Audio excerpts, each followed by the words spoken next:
ኢየሱስ ኩሉ የሚያብቃሉ ፍቅርኻ ሃሌሉያ ኢየሱስ ሃሌሉያ አማካ አማካ የስ ኩሉ ኢየሱስ ብላለሁ ሃሌሉያ ፍቅርኻ ዝጣዓመ معها زدعمه كميلو يخونلو قال ቋንቋ خزارب كميلو يخونلنا بو فقر خاطعمنا محرت كاطعمنا تحنجيرنا مدربدا استغساغارنا سوات كاب كوحي بقى ما ينتع خزستخنا سبات افت مدربدا مسانا زنبركا ناي مدربدا عركنا كمي غيرو يخونلنا هاليلويا نزي قديفنا خنكيد بيتروسكم كايلو كابخا حليفنا نبيكن كيد هاليلويا نايزل عالم هيوت هلو هاليلويا أبقولو نايزل عالم هيوت قديفك نبي خيد نايزل عالم محرته قديفك كميلو يخون لنا آمين الماتنا زق أنت هاليلويا برهان كون زجبرة هاليلويا كابتيز دق المات أويعنا بزجرن برهان زمزعنا كاب نايزل عالم موتنا بنايزل عالم هيوت زمتنا سمو يبارخ عبي أملاخ سلطون أملاخ نفاس ززوه معبلات دسمعوه صات بل مسبلهم صات زبلو هاليلويا نحنا سقتبلنا كروبيت أفاوت يوم كمسجون يوم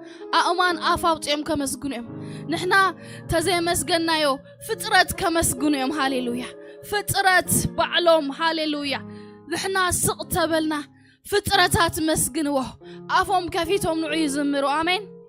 هاليلويا أم زفان أملاخ أبسلتانو أين وسخلو أين قدللو نعين نعهم كحشنا جنا مساخو تسماي كخفتنا مسجنا لنا سمونا مسجنو لنا سمو لعلنا بلو لنا سلازي قدو ليكونا من لقالو دلنا نسو بمسجانا استفرح أشح آلاف ملاختي أبزوريا زفانو زساجدلو سمو زعبيو اللو شفرا ملاخت اللو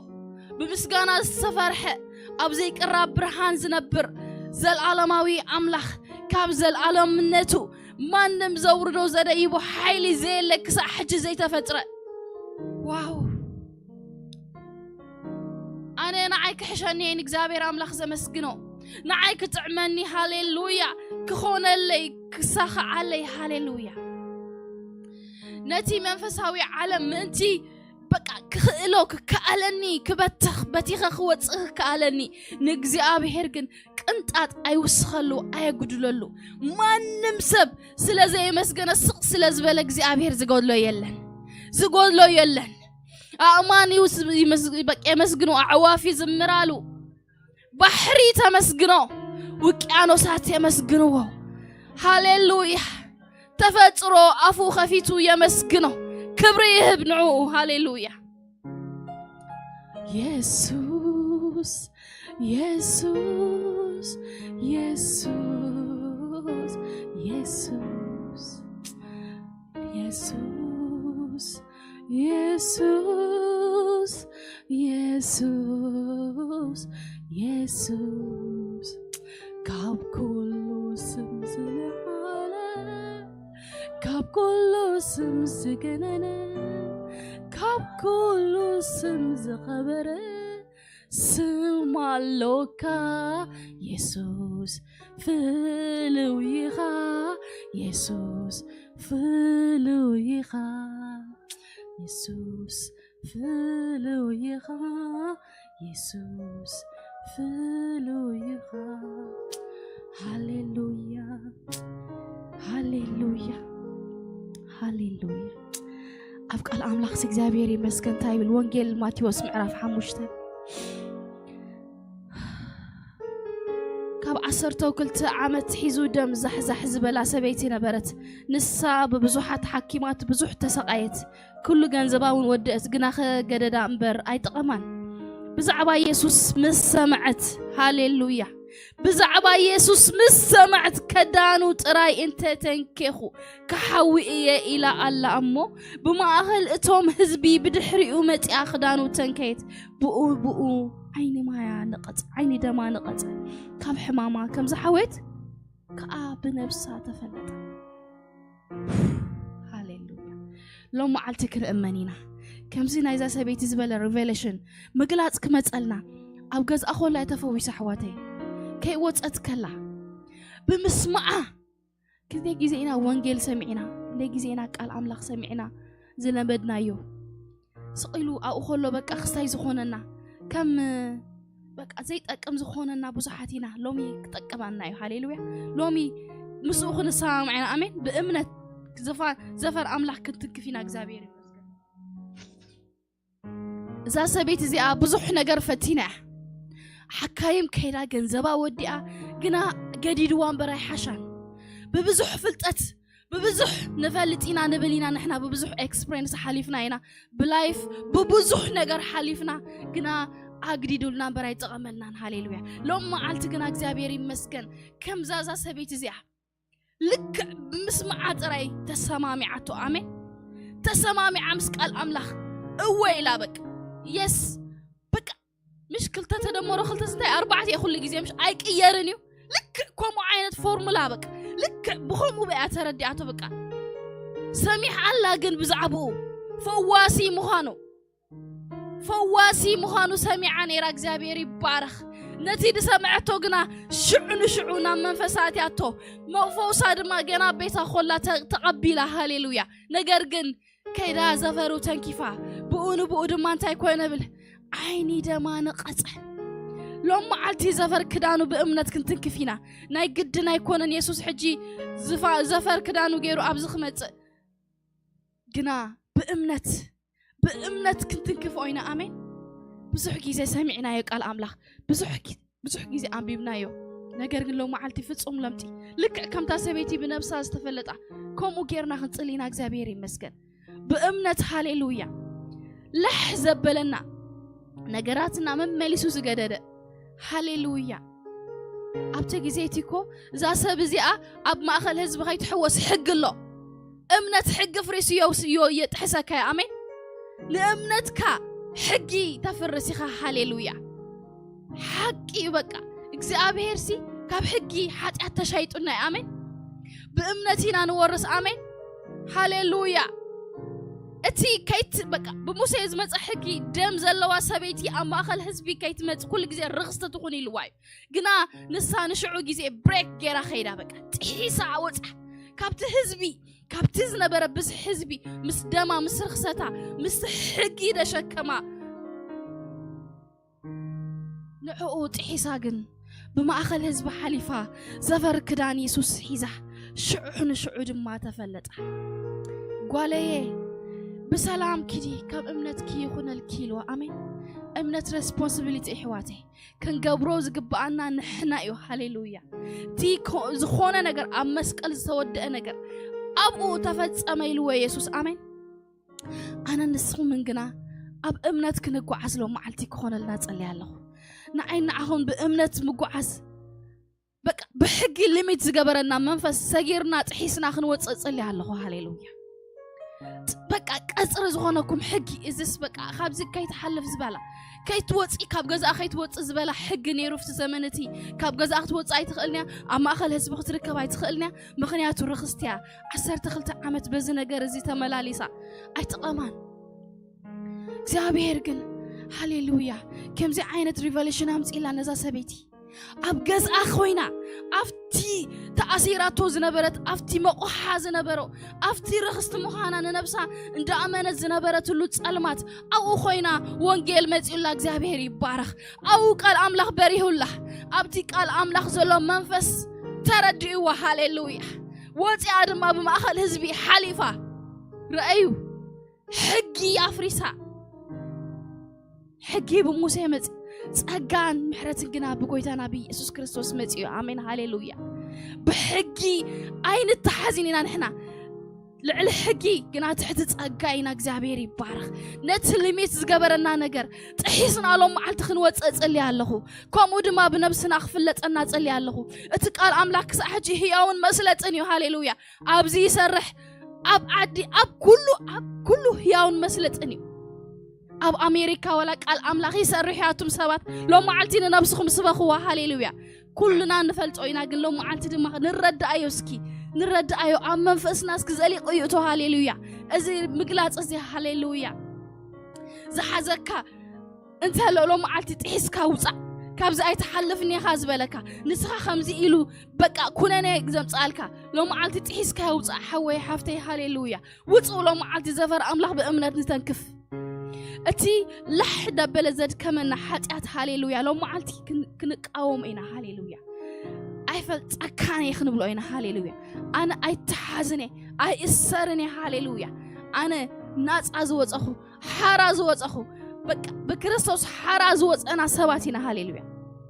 እኖ በክርስቶስ ሓራ ወጽኹም መብደጊም በርዑት ባርነት አይትቆሮኑ ይልና እግዚአብሔር ይመስገን ሓርነትና ለው ማዓልቲ ከነስተማቅሩ ሃሌሉያ ለው ማዓልቲ ሃሌሉያ ሙጻእ ይኹን ሃሌሉያ ጥሒስካ ሙጻእ ይኹን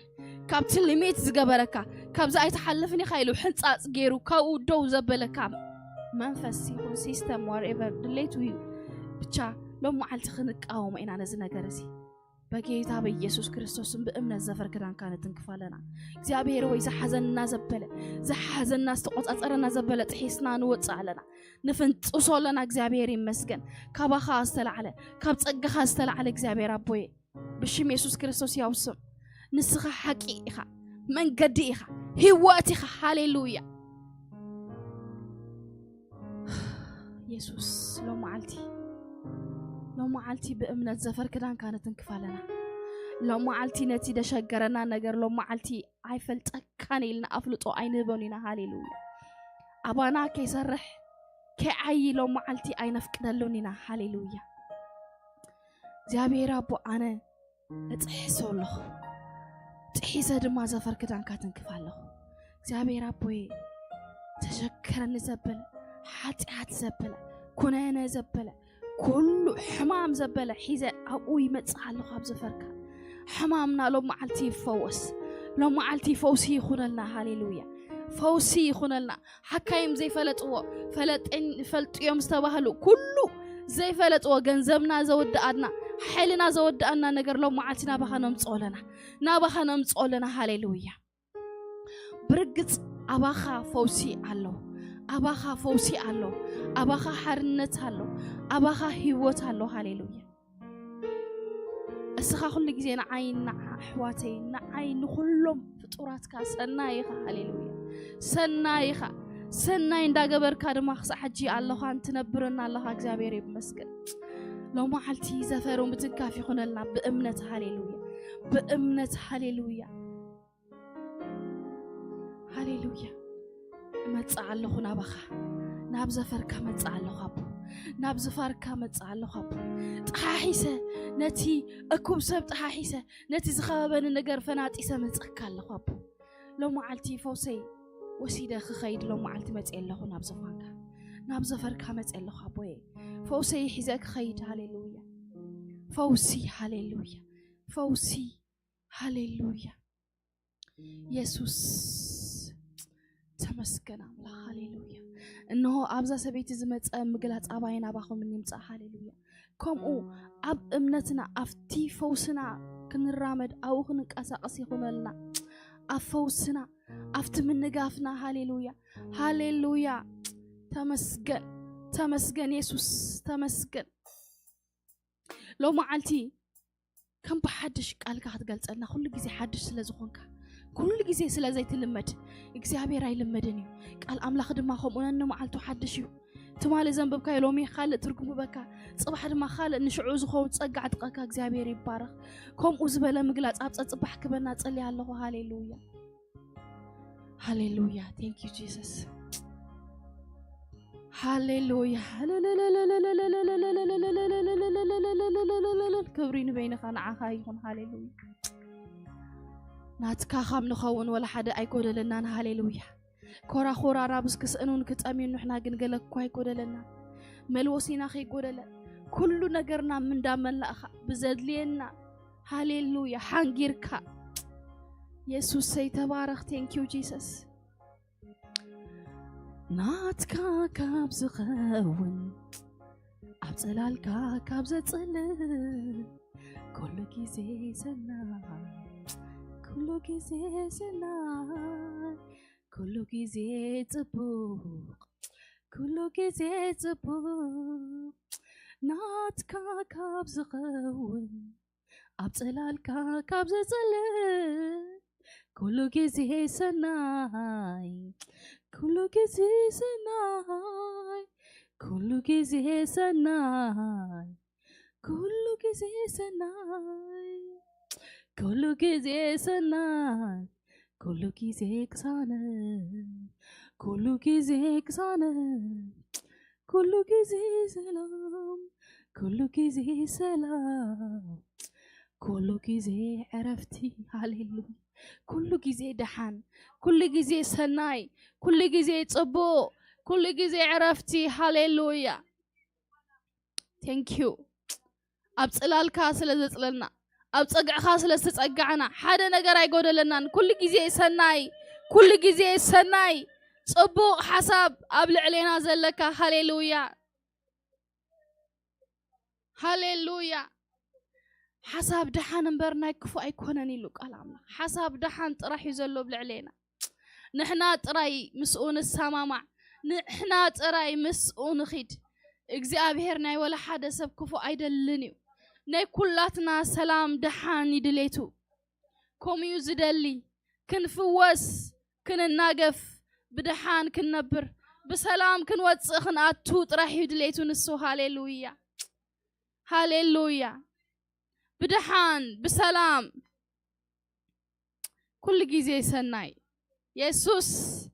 أبصلال كذا زللا سبز حفر سبيلن أي حفر كوني أنا هاليلويا أبصلال كاتت أجع إنه خلخو هاليلويا أبكر مسألات هي مجبي ما أدين دقربك هاليلويا أبقى في مسجانا دقمتك يسوس كل جزء سناي كل جزء سناي هاليلويا كل جزء قصانته هاليلويا thank you يسوس هاليلويا كل جزء سلام كل جزء سلام آمين أبو نسخة مسفن سلامي خا مسفن سلام كبخات راح السلام أبخات راح يدلو متصنع أبخات راح يدلو تسفى أبخات راح يدلو هيوت مسترفو هاليلويا صادق حريمو زعقبلو صدع جنبي هاليلويا معقبينا متأجعينا كوحنا يسوس أرخ ندي طعمنا أملاخ مفلات أرخ ندي طعمني أملاخ مخان هاليلويا هاليلويا هاليلويا هاليلويا يسوس هاليلويا ما كسكا تما تقبعني كاكاب زخون أبصلال كاكاب زتسلل كل كيزي سناي كل كيزي سناي كل كيزي سناي كل كيزي سناي كل كيزي سنات كل كيزي كسانات كل كيزي كسانات كل كيزي دحان كل كيزي دحان كل كيزي دحان كل كيزي سلام أبو thank you تشكيم كاني أفت مدربة حنجر كاني كوحي كاب كوحي ما يفلفل كاستي خاني هاليلويا ساني كارجة أبزفاني لبسي كعرقكو مدربة زحلف كاني ناي مدربة عركي كاب صلمات نابرهان كاب موت نابهيوت واو هاليلويا يسوس ما عصب أبز مدري ترح كوينو تسفاي إن كل لاي نزل عالم هيوت هيب كاني سمي أمزجب هيوت حيف كايو أبز ترح يكون نكو تسفانا أبز مدر ترحي كونا نكو تسفانا خبز مدر زحلف كم موت زحلف كم مقابر زحلف وي هاليلويا نايزام لهزي مخان طعوم هاليلويا كندي أمالخ سلو بز عالم زي قنا بكا ودي أمالو دحر موت ودي أم عات أمالو فايلو أنا نسخهم قنا دحر موت هيوات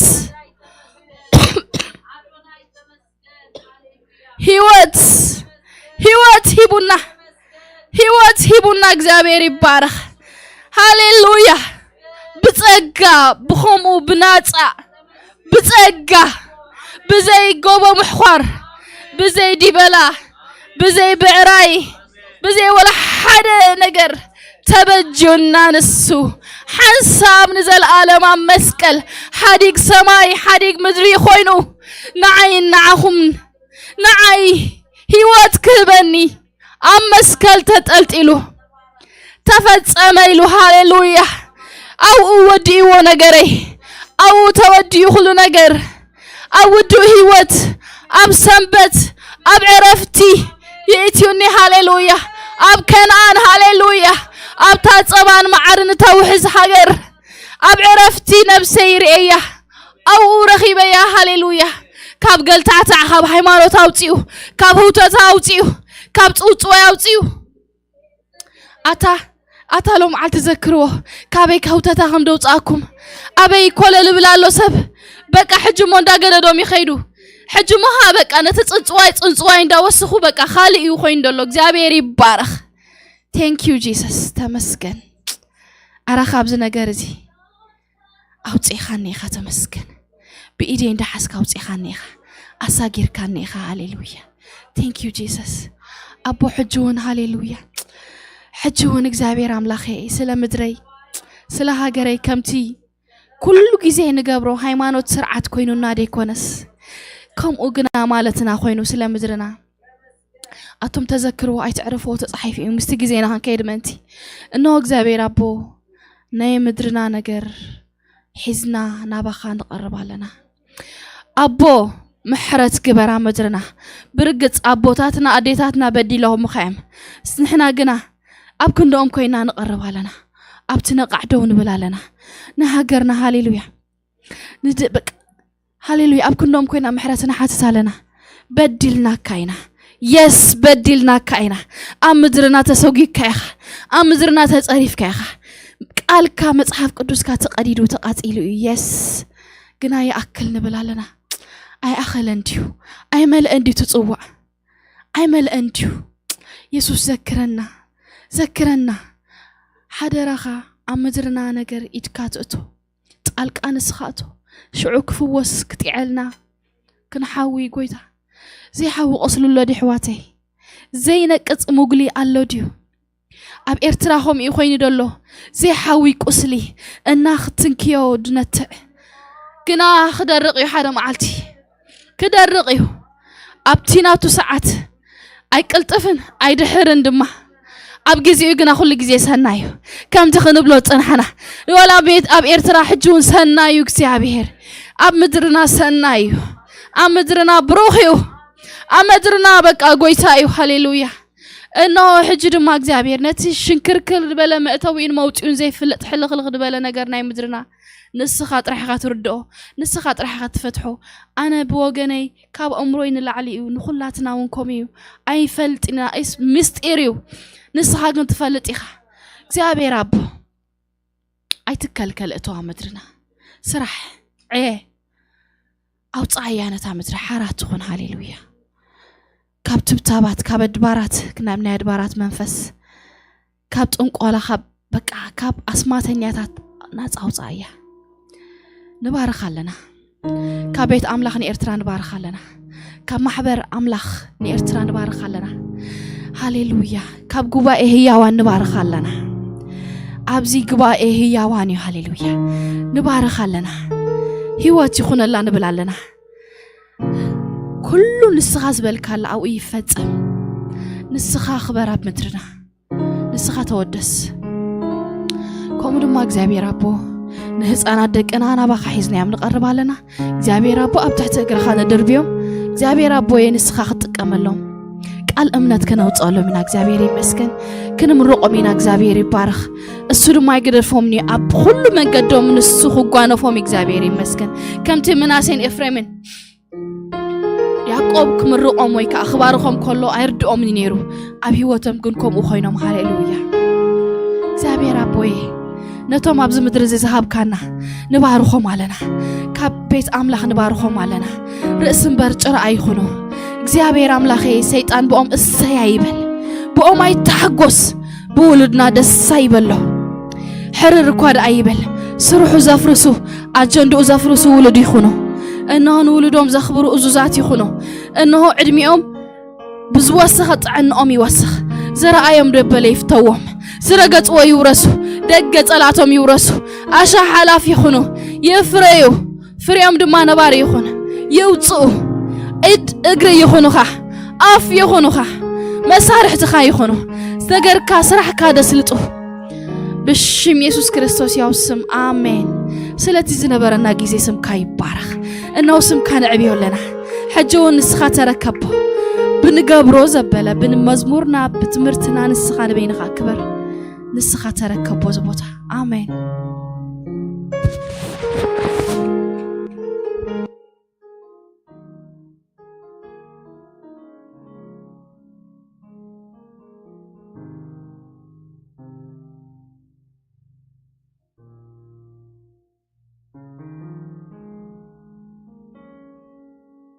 ሃሌሉያ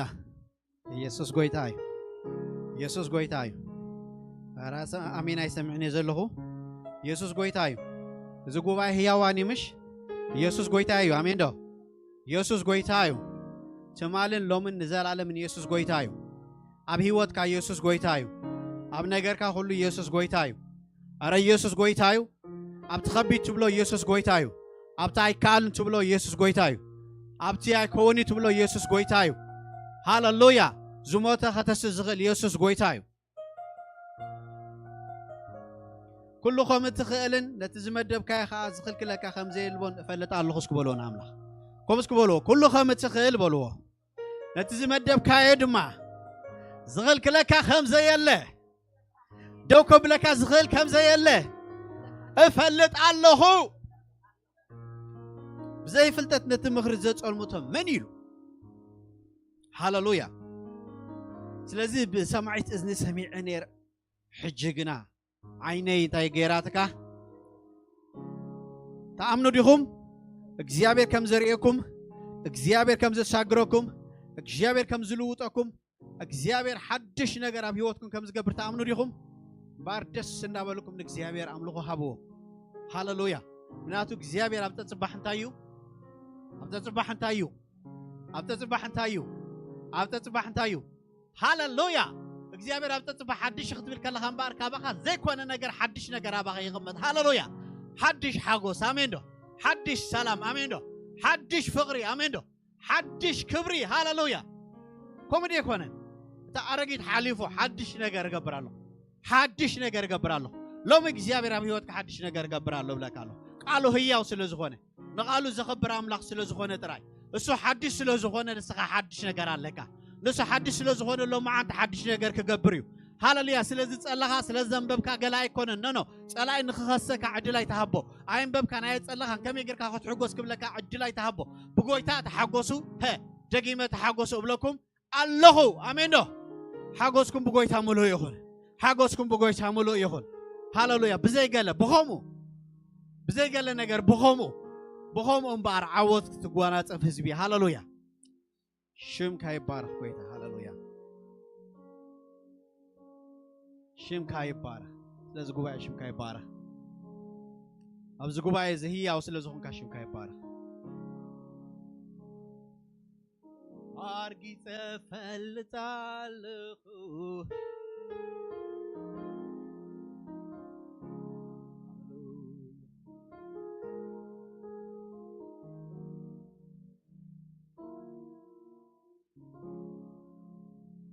ኣርጊፀ ፈልጣለኹ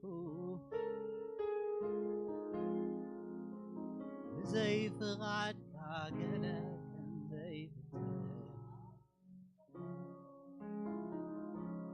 አርጊፀ ፈልጣለሁ ሃሌሉያ ብዘይፍቃድካ ገለ ከም ዘይፍፀም ኣብ ሂወተይ አርጊፀ ፈልጣለሁ ብዘይፍቃድካ ገለ ሃሌሉያ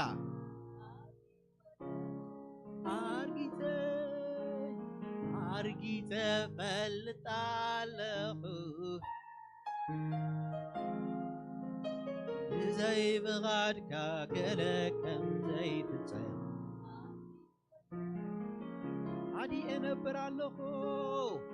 ሃዲየ ነብራለሁ ዝሰወርካዮ የለን ዝንቕንቆ ኣብ ስፍርኡ ፈትዮም ጸልዮም ጸላተይ ሳደይ ኣቕኒዐ ክረግጣየ ኣይፈርህ ፈትዮም ጸልዮም ጸላተይ ሳደይ ኣቕኒዐ ትበል ሳደይ ኣቕኒዐ ክረግጣየ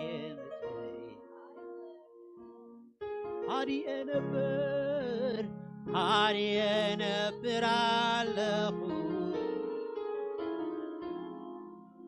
ዝሰወርካዮ የለን ዝንቕንቆ ካብ ስፍርኡ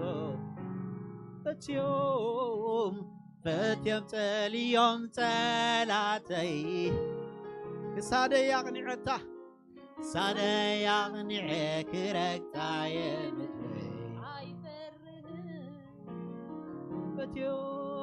ፈትዮም ጸልዮም ጸላተይ ሳደይ ኣቕኒዐ ክረግጣየ ኣይፈርህ ብተኣምር ምንባር ኣለማሚድካኒ እንታይ ደኣ ኣሎሞ ንዓይ ዘፍርሓኒ ስጋ ዘይምርምሮ ሕያው ቃላትንካ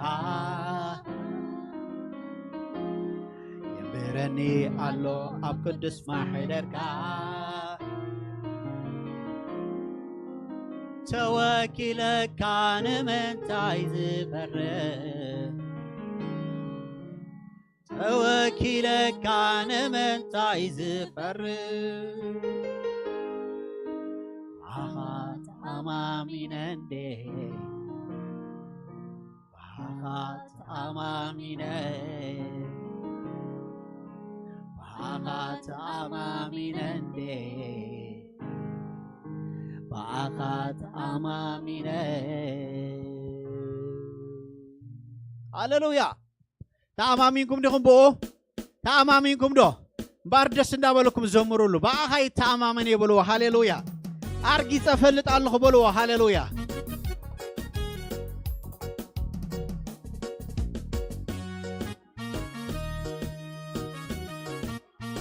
ሃሌሉያ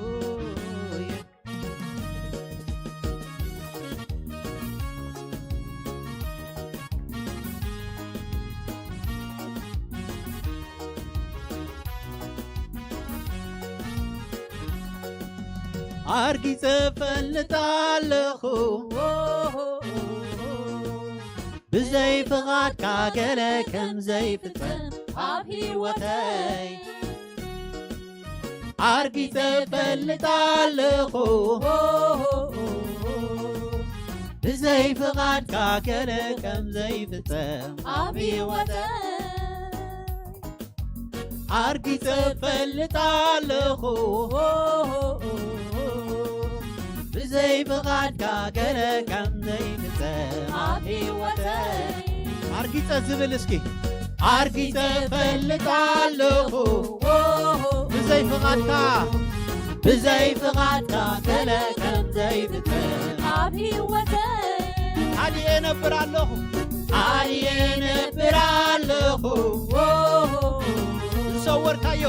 ዝሰወርካዮ የለን ዝንቕንቖ ካብ ስፍርኡ መትዮም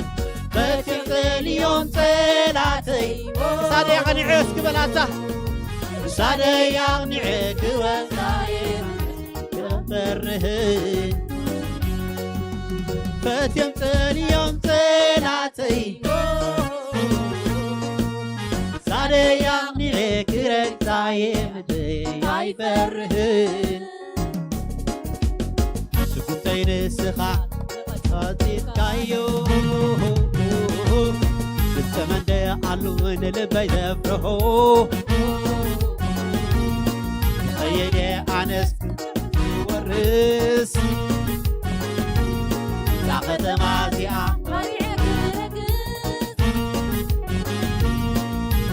ተወኪለካ ንምንታይ ዝፈርስ ተወኪለካ ንምንታይ ዝፈርስ ኣኻስ ተኣማሚነንደ ኣኻስ ተኣማሚነ ኣኻስ ተኣማሚነንደ ኣኻስ ተኣማሚነ በኣኻ ኣኻስ ተኣማሚነንደ ኣኻስ ተኣማሚነ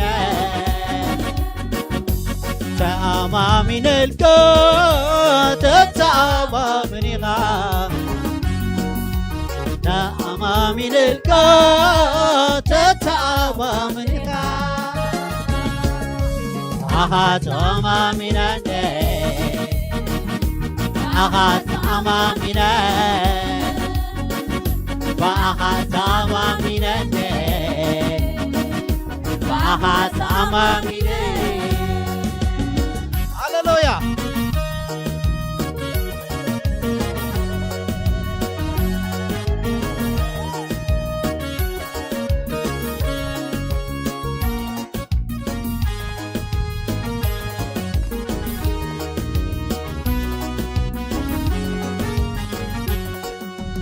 ኣርጊፀ ፈልጣለኹ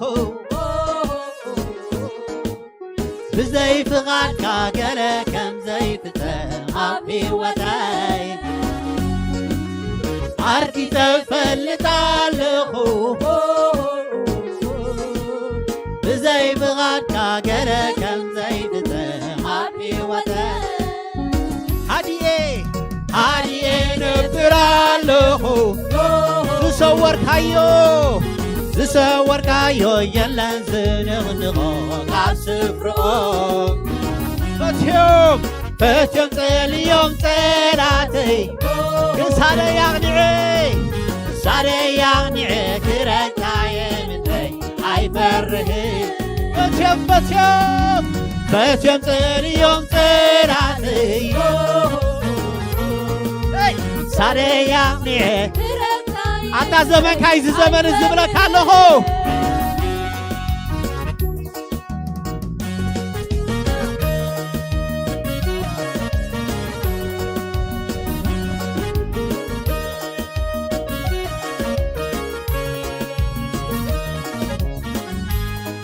ሃሌሉያ ኢየሱስ ሽምካ ይባረኽ ኣብ ዝጉባኤ ንዕቤካ ነግነካ ሃሌሉያ ሃዲኤ ነብራለኹ የለን ዝንቕንቖ ካብ ስፍርኦ ጠላተይ ሳደይ ኣቕኒዐ ክረግፃየ ምንተይ ኣይፈርህን ስጉምተይ ንስኻ ተተቖፃፂርካዮ ዝተመንደኣሉ ንልበይ ዘፍርሖ ናይየ ኣነስ ክወርስ እዛ ከተማ እዚኣ ኣሜን ተወኪለካ ንምንታይ ዝፈርስ ተወኪለካ ንምንታይ ዝፈርስ ዝተኣማመነ ኣኻ ተኣማሚነንደ ኣኻ ተኣማሚነ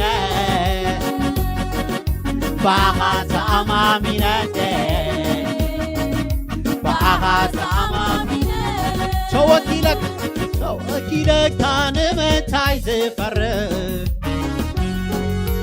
ተወኪለካ ንምንታይ ዝፈርህ ዝተኣማምነ ባኻት ኣማሚነደ ባኻት ኣማሚነ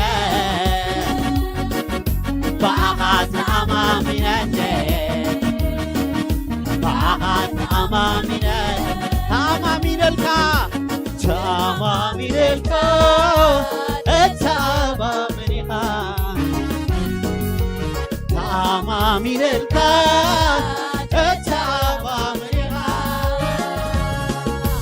ባኻት ኣማሚነደ ባኻት ኣማሚነ ባኻት ኣማሚነደ ባኻት ኣማሚነ ብኢየሱስ ኢየሱስ ተኣማሚነደ ኢየሱስ ተኣማሚነ ብኢየሱስ ተኣማሚነደ ብኢየሱስ ተኣማሚነ ሃሌሉያ ባኻድ ተኣማመን ኣለና መድሓኒ ዝኾንካ ጎይታ ዘፅባሕ ሓድሽ ዝኾንካ ጎይታ ሃሌሉያ ፍሉይ ኢኻ ንስኻ ኣብ ቤትና ኣብ ገዛና ንስኻ ፍሉይ ኢኻ ሃሌሉያ ሃዲየ ነብር ኣለኹ ዝሰወርካዮ የለን ዝንቕንቖ ካብ ስፍርኦ ፈትፅልዮም ፅላተይ ሳደይ ኣቕኒዐ ክረታየ ምድረይ ኣይፈርህ ሃዲየ ነብር ኣለኹ ዝሰወርካዮ የለን ዝንቕንቖ ካብ ስፍርኦ ፈትፅልዮም ፅላተይ ሳደይ ኣቕኒዐ ክረታየ ምድረይ ኣይፈርህ ብተኣምር ምንባር ኣለማሚድካኒ እንታይ ደኣ ኣሉሞ ንዓይ ዘፍርሓኒ ስጋ ዘይምርምሮ እያው ጠላትካ የምረኒ ኣሎ ኣብ ቅዱስ ማሕደርካ ብተኣምር ምንባር ኣለማሚድካኒ እንታይ ደኣ ኣሉሞ ንዓይ ዘፍርሓኒ ስጋ ዘይምርምሮ እያው ጠላትካ የምረኒ ኣሎ ኣብ ቅዱስ ማሕደርካ ተወኪለካ ንምንታይ ዝፈርህ ተወኪለካ ንምንታይ ዝፈርህ ባኻት ኣማሚነደ ባኻት ኣማሚነ ባኻት ኣማሚነደ ባኻት ኣማሚነ ብኢየሱስ ብኢየሱስ ተኣማሚነደ ብኢየሱስ ተኣማሚነ ብኢየሱስ ተኣማሚነደ ብኢየሱስ ተኣማሚነ ተኣማሚነልካ ተተኣማምኒኻ ተኣማሚነልካ ተተኣማምኒኻ ባኻት ኣማሚነደ ሃሌሉያ ባኻት ኣማሚነደ ባኻት ኣማሚነደ ባኻት ኣማሚነ ባኻት ኣማሚነደ ባኻት ኣማሚነ ባኻት ኣማሚነደ ባኻት ኣማሚነ ብኢየሱስ ብኢየሱስ ተኣማሚነደ ብኢየሱስ ተኣማሚነ ብኢየሱስ ተኣማሚነ ተአማሚነን ኢየሱስ ተአማሚነን ሃሌሉያ ሃሌሉያ ኢየሱስ ሽምካ ይባረክ ተአማምን አምላክ ይኻንስኻ ተአማምን ይኻንስኻ ንሕና ኣባኻ ተአማሚና ናትንወፅ ሃሌሉያ እሽ ካላባለና አርጊዘ ፈልጣለሁ ብዘይ ፍቓድካ ገለ ከም ዘይፍጸም ኣብ ህይወተ ኣታኸ የምልጣካ ዘምር አርጊዘ ፈልጣለሁ ብዘይ ፍቓድካ ገለ ከም ዘይፍጸም ኣብ ህይወተ አርጊዘ ፈልጣለሁ ብዘይ ፍቓድካ ገለ ከም ዘይፍጸም ኣብ ህይወተ ስጉብተይ ንስኻ ተተቖጻጺርካዮ ድምፂ መንደይ ኣሎ ንልበይ ተፍርሖ ክኸይደ ኣነስ ክፅሕፍ ክወርስ እዛ ከተማ እዚኣ ኮሪዐ ክረግዝ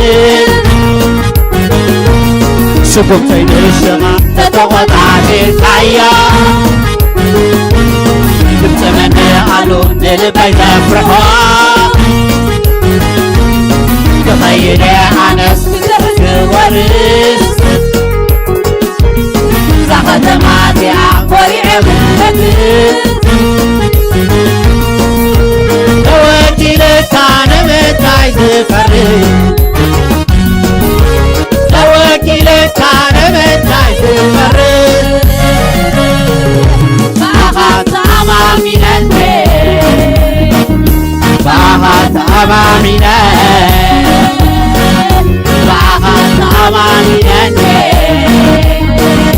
ባኻ ተኣማሚነን ኢየሱስ ኢየሱስ ተኣማሚነን ሃሌሉያ ኢየሱስ ተኣማሚነን ኢየሱስ ኢየሱስ ተኣማሚነን ኢየሱስ ተኣማሚነን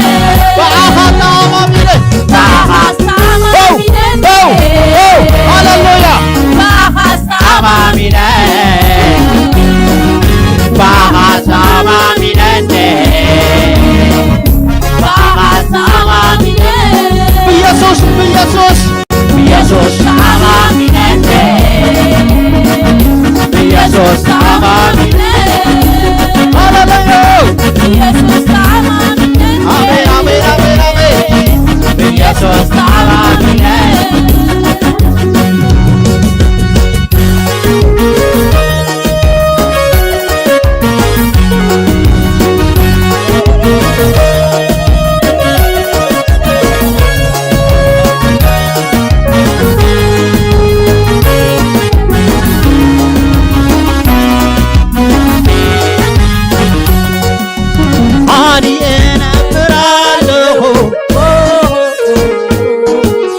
ዝሰወርካዮ የለን ዝንቕንቆ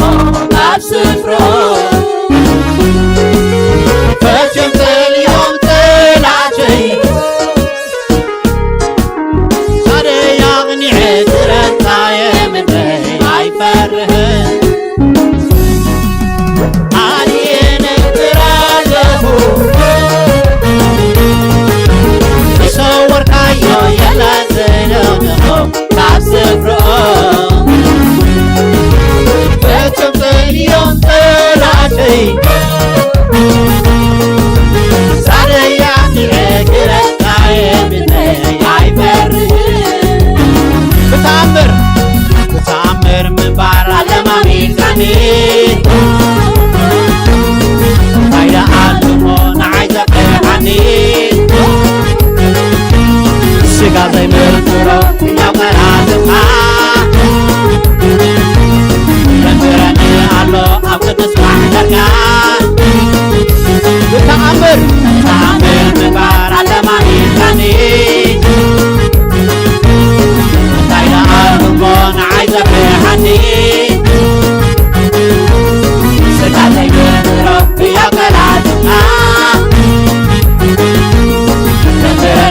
الله أقدس محلك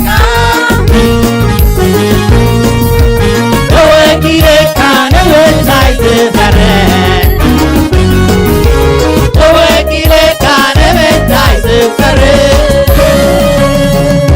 فأخذ أمامي نندي فأخذ أمامي فأخذ أمامي نندي فأخذ أمامي بيسوس أمامي نندي بيسوس أمامي نندي بيسوس أمامي نندي بيسوس أمامي نندي أمامي نندي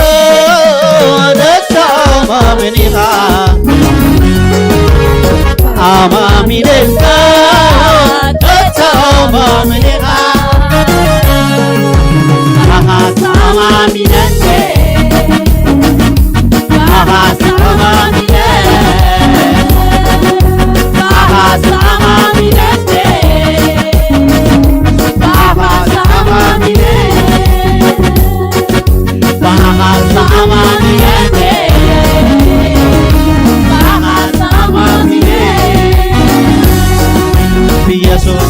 أمامي نندي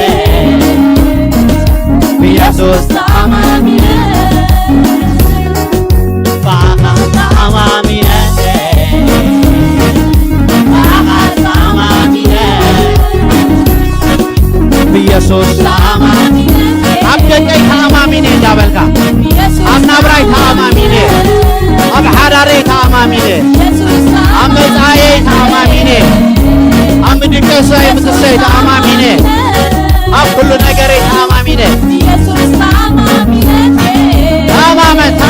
أمامي نندي هاللويا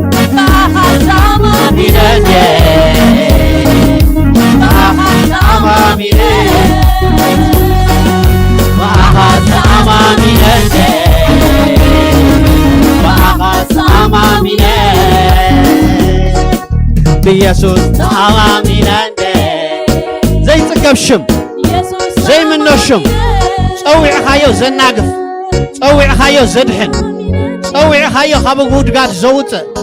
صوي خايو خالق سب زقبر صوي خايو مرقم زسبر صوي خايو حد الشب زقبر هوش كابابا باستا تصوي زي تكبشم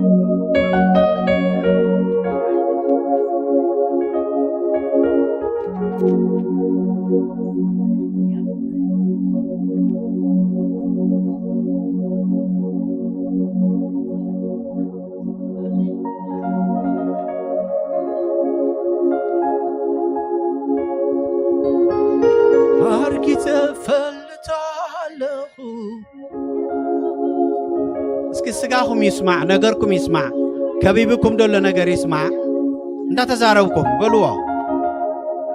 عاركي تفلت علخو بزي فغاد كاغرك زي من البات الاي امرهم تقاطعوا فقادون تايو تبلو سبات فقادوا اباكم سنايو فقادوا اباكم دحاني فقادوا اباكم نايزال عالم هيوتي فقادوا اباكم ابز مدري ميد خعبتيو فقادوا اباكم تحقسكم كلاتو وختوتيو هاللويا سلازي ارغي تفلتالخو بزي فغاد كاكلكم زي تفهم بهوتي بزي فغاد بهوت كان تفصم ነገር የለን ናቱ فقاد ድማ ሰናይ ጥራዩ ናቱ ሐሳብ ድማ ሰናይ ጥራዩ بزي قدس اب زوريخا በቃ ዘጎባዕብ ድምጽ بزي قدس እግዚአብሔር ምሳኻዩ እግዚአብሔር ምሳኽዩ ኣብ ተሓልፎ ሁሉ ምሳኻ ዝሓልፍ ኣምላኽ ይዘለካ ብውሒዝ ምስተሳገር ታይሉ ብውሒዝ ኣይትሓልፍኒ ኸዲሉ بوحز كتخيدي خاقن اي كتحلكاني انا مساخ الله بحاو مستحلف ها اي كند دكاني اي تحلفني خايلو ديو سلازم بزي قدس بمتاي تحلف لهم اغزيابير مساخهم الله بحاو تحلفوا لهم اغزيابير مساخهم الله بزي تحل ما تحلف لهم اغزيابير مساخهم الله بتصال ما تحلف لهم عند حاو غيرو خساغركم هياو زغون املاخينا نمله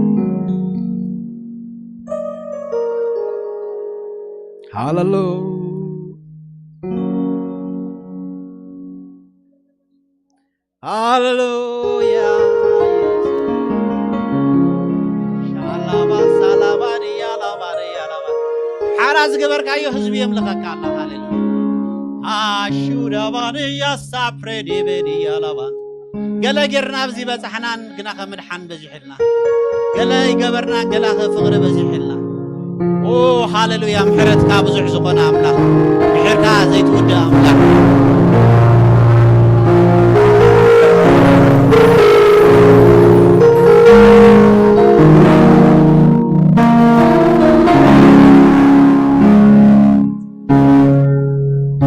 ኣዋፈይ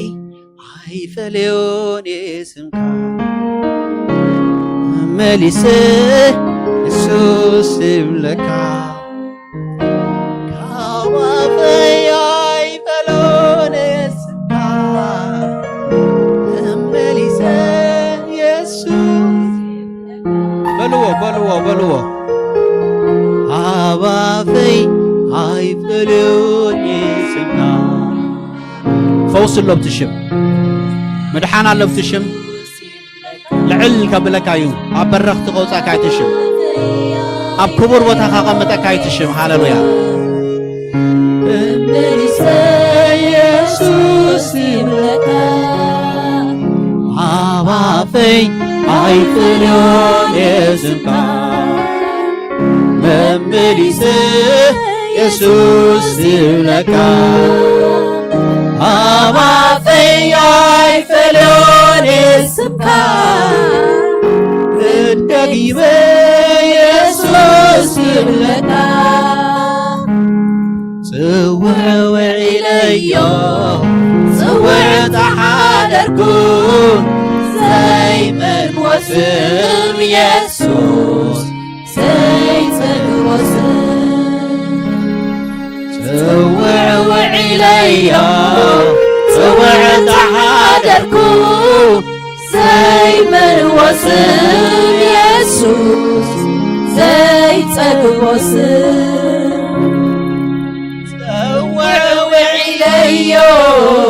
صورت حاضركم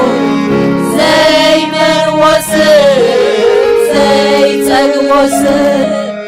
يسوع إليك تطوعكم فتيمة زي ما الوصل فتيمة زي أعتقدي سبارك سبي وزلوكا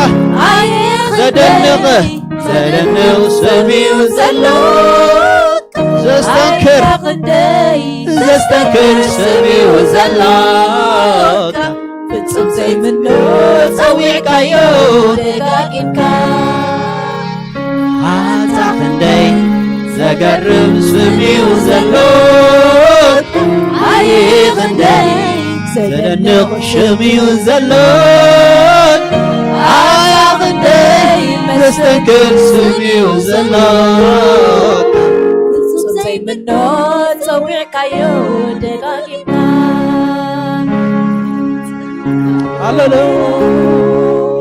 سوعت حاضركم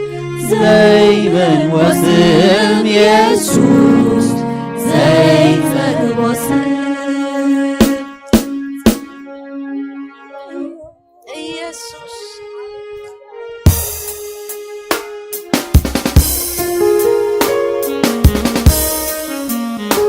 تحقسكم زغون شو مسك تصوعوا سلامكم زغون شو بسوس كي تراخبوا حجة ازي نافكم من ايبويتان كزيو هالو ولا حدا ايودنو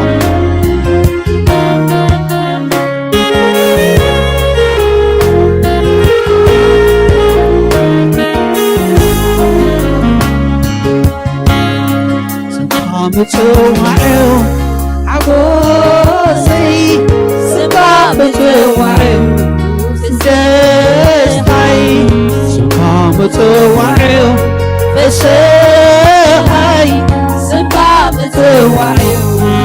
باقي سبامتوعو عبوسي سبامتوعو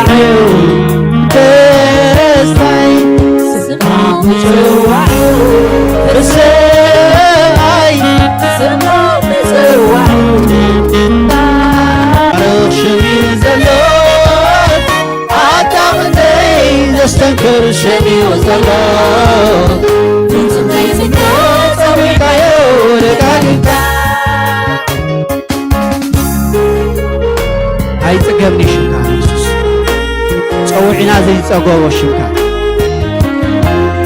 ኣብኡ ንሕባእ ኣብኡ ንነብር ንዑ ንፅውዕ ኣብ ልዕል ዝበለ በሪኽ ቦታ ድማ ነፍስና ንረኽባ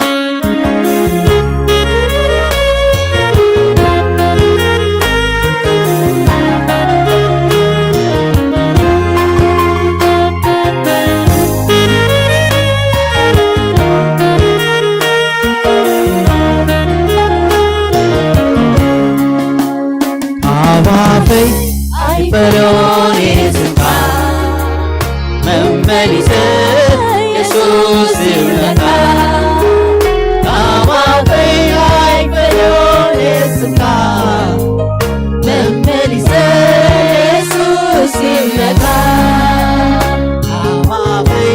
አይፈሮን የስንካ ደጋጊም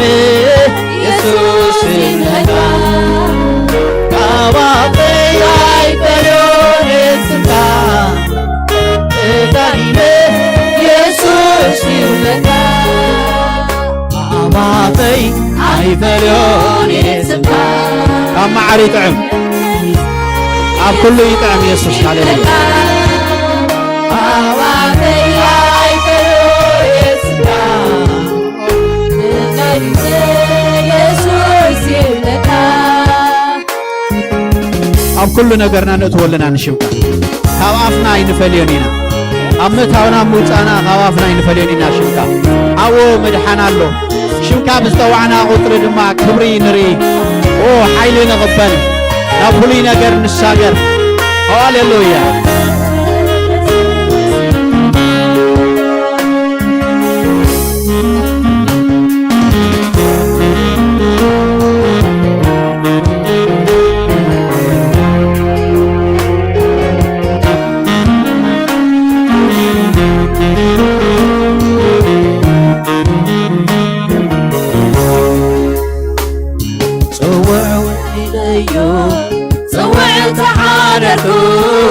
ዘይመወስም ኢየሱስ ዘይተወስም ጽውዕ ኢለዮ ጽውዕ ተሓለፍኩ ዘይመወስም ኢየሱስ ዘይተወስም ጽውዕ ኢለዮ ጽውዕ ተሓለፍኩ ዘይመወስም ኢየሱስ ጽውዕ ኢለዮ ጽውዕ ተሓለፍኩ ዘይመወስም ኢየሱስ ኢለ ተዋዕትዎ ዘይበልዎ ኣታኽተይ ዘገርም ስምዩ ዘሎ ኣሄ ኽንደይ ዘገርም ስምዩ ዘሎ ኣታኽተይ ዘገርም ስምዩ ዘሎ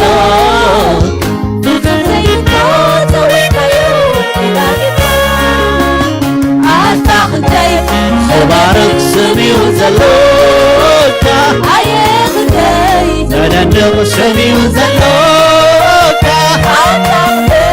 ዘስተንክር ስምዩ ዘሎካ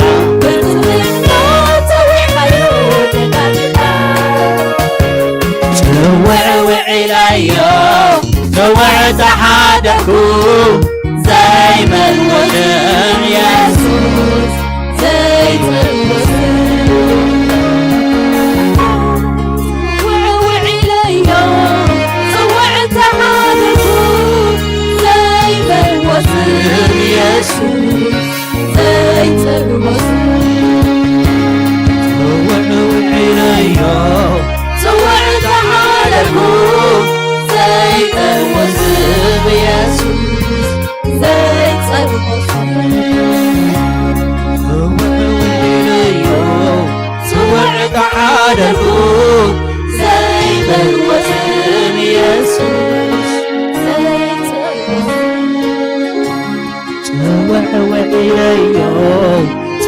تحادركو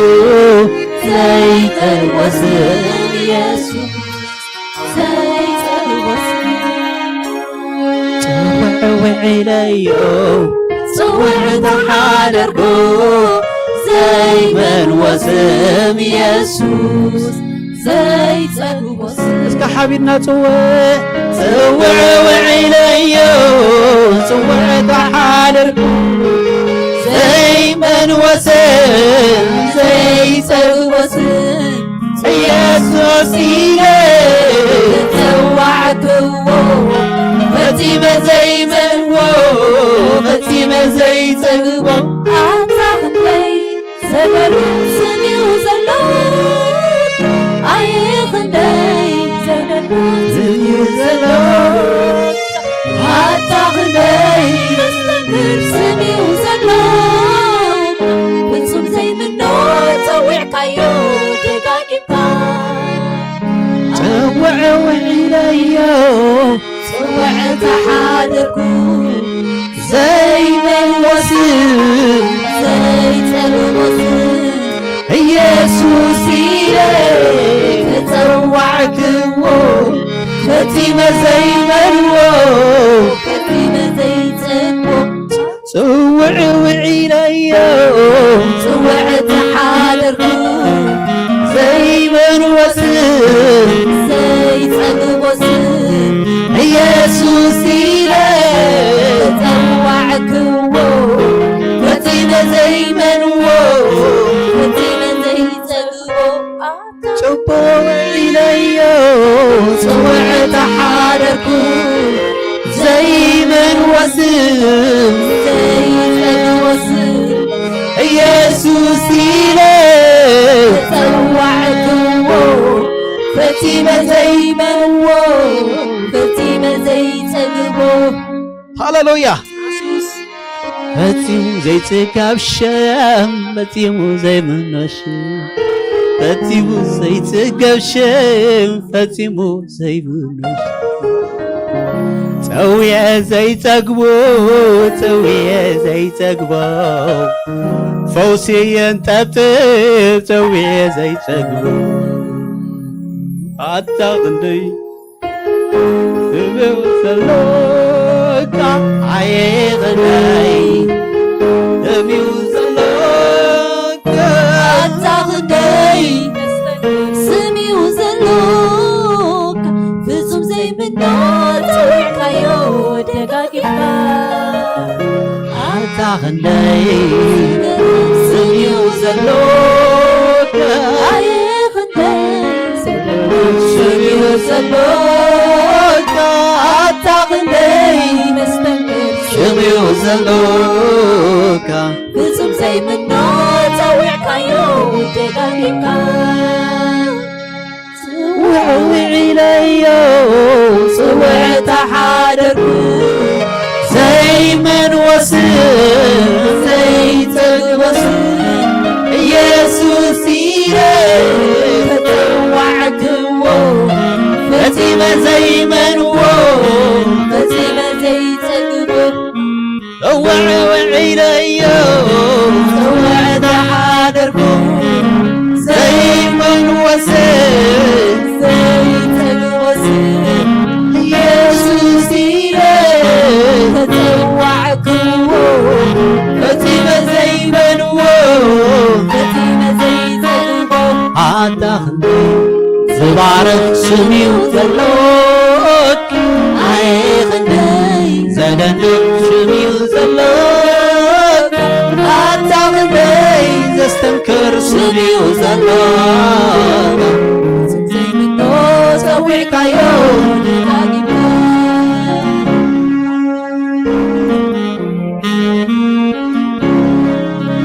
عزيخا قن عزيخا سلطان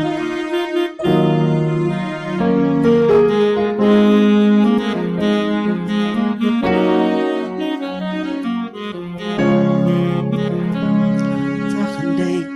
زبارك سميو زلوك سميوزلوك تغندي تستنكر سمي وزلوك تنزيمنو زوعكايو دقاقيبكا ፍጹም ዘይምኖ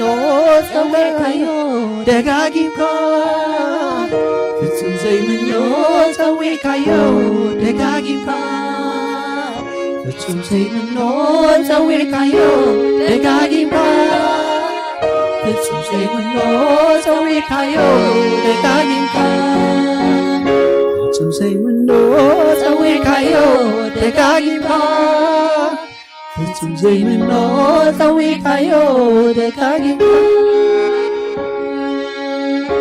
ፈትወካ ኢና ኢየሱስ ዘላለማዊ ፍቅሪ ስለ ዘፍቀርካና ነፍቅረካ ኢና ሃሌሉያ ሽምካ ይባረኽ እዚ ጉባኤ ብሓደ ድምፂ ኮይኑ ይኽብረካ ኣሎ እዚ ጉባኤ ብሓደ ድምፂ ኮይኑ ይዕብየካ ኣሎ ንስኻ ህያው ስለ ዝኾንካ ኣብ ሽምካ ፈውሲ ስለ ዘሎ ኣብ ሽምካ ሓይሊ ስለ ዘሎ ኣብ ሽምካ ብርሃን ስለ ዘሎ ኣብ ሽምካ ጥዕና ስለ ዘሎ ኣብ ሽምካ ተስፋ ምሕዳስ ስለ ዘሎ ኣብ ሽምካ ንጸላኢ ምብራር ስለ ዘሎ ኣብ ጸላኢ ኣብ ሽምካ ምውራስ ስለ ዘሎ እዚ ጉባኤ ይባርከካ ኣሎ እዚ ጉባኤ ይዕብየካ ኣሎ የግንነሎ ንሽምካ ሃሌሉያ ሃሌሉያ ቀጽሉ እስኪ ሃሌሉያ ሪባ ባላላ ማሻላላ ባላላ ባላላ ባሳላላ ባስ ረከደ ባላላ ባላላ ባላላ ባተካላላ ማንታ ካራዳ ባሻካራ ባላላ ባላላ ባሳ አደበታ ካላላ እስከ ቆልኦክስ አድመጹ እስከ ሃሌሉያ እስከ አምልኮ እዚ አይተወረዱ እስከ let's keep going ኢየሱስ ክርስቶስ ወደ አምላኽ ሃሌሉያ ኣብ ሰማያት ይኽበር ይደሎ ኣብ ሰማያት ሃሌሉያ መላእክት ምሳና ከምልኹ ጸኒሖም እዮም በልዎ እስከ ሃሌሉያ ብዓቕምና ኣይኮናን ጌርናዮም ማራዳ ማላላ ማሻካላላ ማሳላ ተንክፈኒ እስከ በልዎ ተንክፈኒ ሃሌሉያ እዚ ዘመን እዚ ኣብ ኢየሱስ ተሓቢእካ እምበር ብስጋ ድኽይድ ኣይኮነን እዚ ነገር እዚ ጨፍልኦካ ክትከይድ ተደደሊኻ ምስ ኢየሱስ ምሕባእ ጥራያ ሕባእኒ እስከ በልዎ ሕባእኒ I don't want to be outside of you በልዎ ሜሪዴ ማማማ ሻላላ ማላላ ማላላ ማላላ ማላላ ሰውዕ ኢለዮ ሰውዕ ተሓደርኮ ዘይምን ወስም ኢየሱስ ዘይምን ወስም ሰውዕ ኢለዮ ሰውዕ ተሓደርኮ 5 minutes ሃቦ አጃም ሃሌሉያ مفتاح له هللويا قصلوا سوع إليو سوع تحادركو زيمن وسم يسوس زيمن وسم سوع إليو سوع تحادركو زيمن وسم يسوس تو قبو إذا قولوا تملي خدايبنا يتوردوا سوع إليو سوع تحادركو زيمن وسم يسوس زيمن وسم سوع إليو سوع تحادركو زيمن وسم يسوس زيمن وسم سوع إليو وقت حادركو زمن وزمن اسكوان من تصوعني دبللو تصوعني كم بيتروس تصوعني هاللويا سكر دو حدك حمام دو حدك هاللويا نغرات بخببك لو مصوع in the name of Jesus تصوع تبالا لك عايت حنا خاتلو عايت حفر تصوع عايت غرا شيبه سيالا لبا الله خايبلك قالو شدر دو حدك نغر كاستايل غبرخ تصوع عايت حفر يسوع كل دخل شيمي كل دغبر شيمي سويلي كون انت زميرو هاللويا يسوع تمال الله من زلالم قويتايو هاللويا እስከ 1 minute ሃቦ ሃሌሉያ እዚ መንፈስ እዚ አይቱ ጽሕዋቴ ሃሌሉያ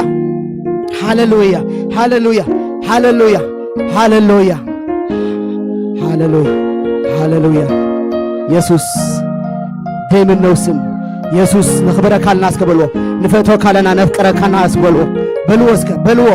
በልዎ እዚ መንፈስ እዚ ሓዳርና ቤተክርስቲያና ተደወርስዎ ብፍጹም ክትነብር አይትኽእልና እዚ ዳርክ ታይም ይደልዎ the darkest of dark ይደለና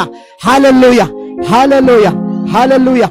ሻና ባሳ አይኖ ጫውጫዋሎ ግን 1 minute ሃቦም እሶም ይባረኹ በዚህ መንፈስ እዚ መንፈስ እዚ ተንክፎም ሃሌሉያ ይደይቡ አደይቦ ሳላላማ መንፈስ ቅዱስ ከሐርገኒ ከአለን ሃሌሉያ እስከበልዎ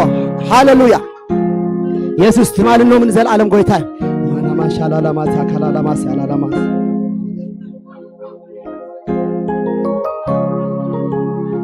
ሃሌሉያ ሃሌሉያ ከማን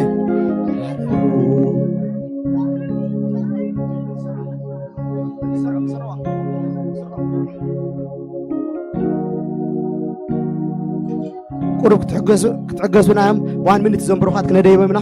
ከማንን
Lord God, thank you for this day. We bless we're at church, and we bless that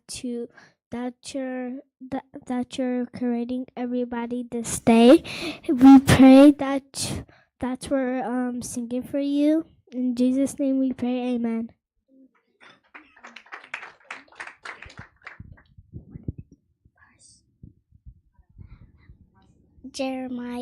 Jeremiah 29:11. God has plans for me. John chapter 13, verse 34 to 35. For a new command I give to you, you must love one another as I have loved you, that you must also love one another. By this, all will know that you are my disciples, if you have love for one another.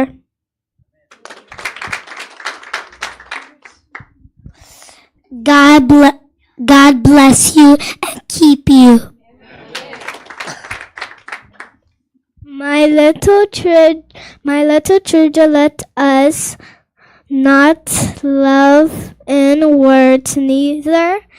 in tongues, but in deed and in truth. 1 John 3:18. In order that just as Christ was raised from the dead of the glory of the Father, so we may walk in a new life. Romans 6:4. Philippians 3:6. Trust in the Lord with all your heart, and He will make your paths straight.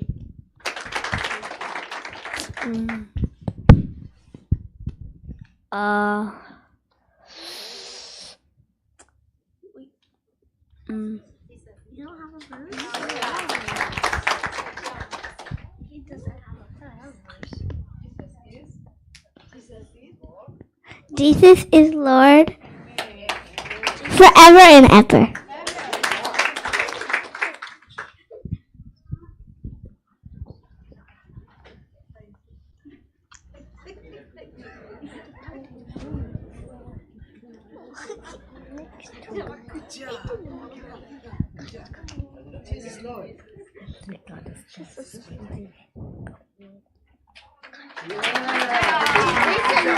God.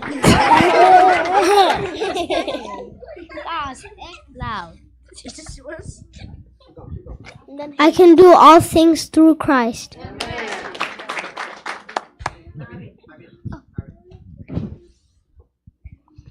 Blessed are who fears the Lord, who walk in his ways. Psalm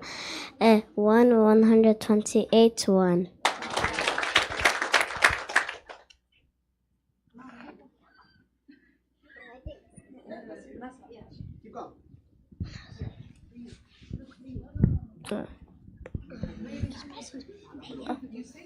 I am a child of God. 225.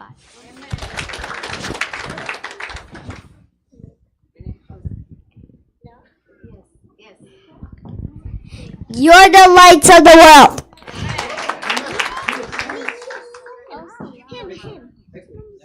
This is what I will.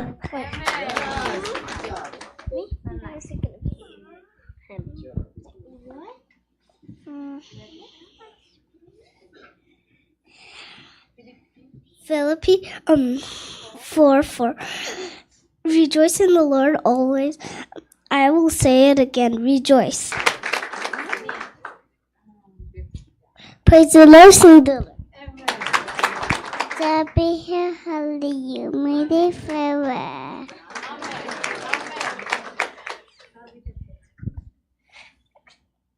Always rejoice again and again. Philippians 4:4.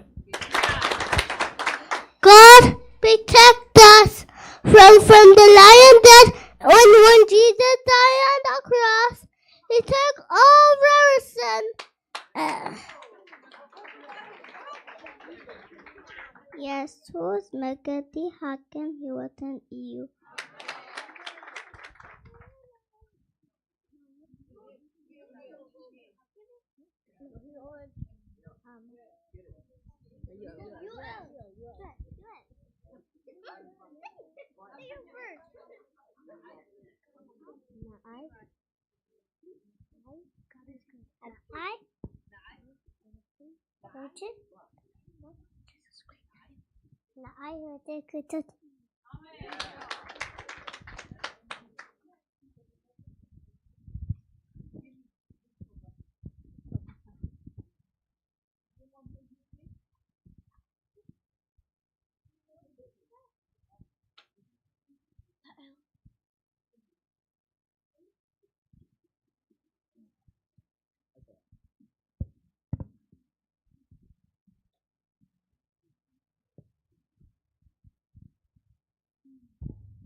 Hallelujah, hallelujah, hallelujah, hallelujah, praise ye the Lord.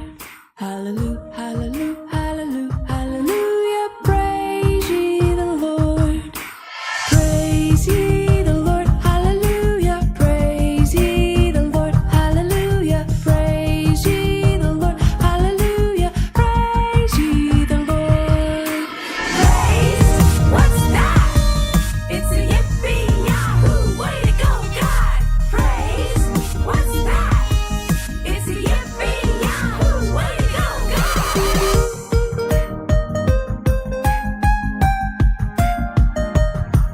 Hallelujah, hallelujah, hallelujah, hallelujah, praise ye the Lord.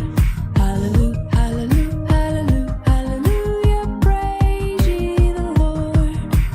Praise ye the Lord, hallelujah, praise ye the Lord, hallelujah, praise ye the Lord, hallelujah, praise ye the Lord. Praise, what's that? It's a yippee yahoo, way to go, God. Praise, what's that? It's a yippee yahoo, way to go, God.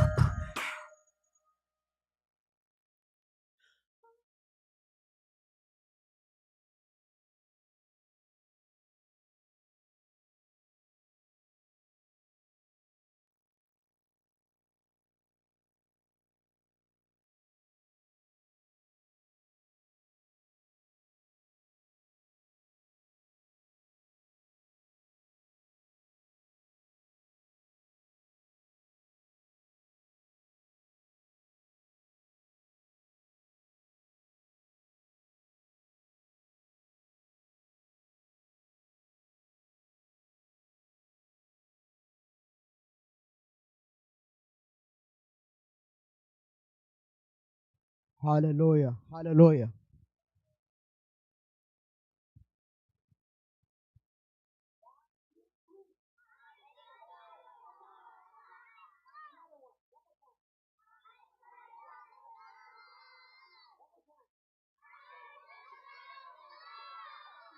I am the child of God. Hallelujah. I like this. Galatians 3:26. We are the child of God. Mishdo? We are children, and everybody should say every morning, I am the child of God, okay? Your first father is Jesus, okay? Your second father is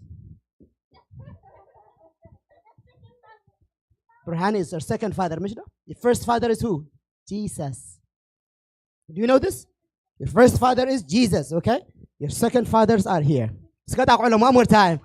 Hallelujah. Jesus is the Abiyam Dolo. Kabana Hamde Kona Mitch Svaltioham. Kulu Kabubu. No, this is the family of Jesus. Hallelujah. Hallelujah. You be blessed right now, okay? I'm blessing you in the name of Jesus. Goitan Barhom Alena.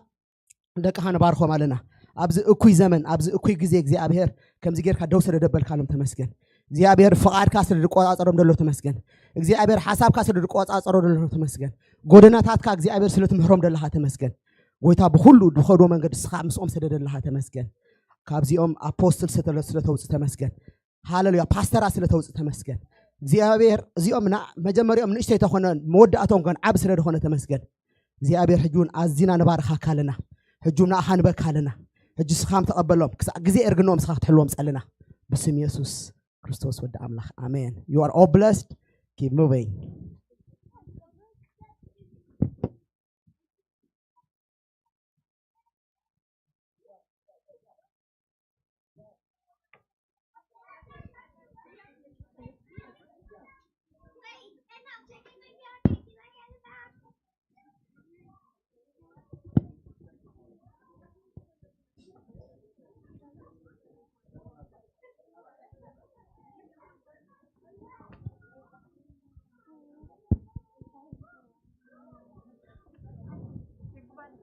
Hallelujah.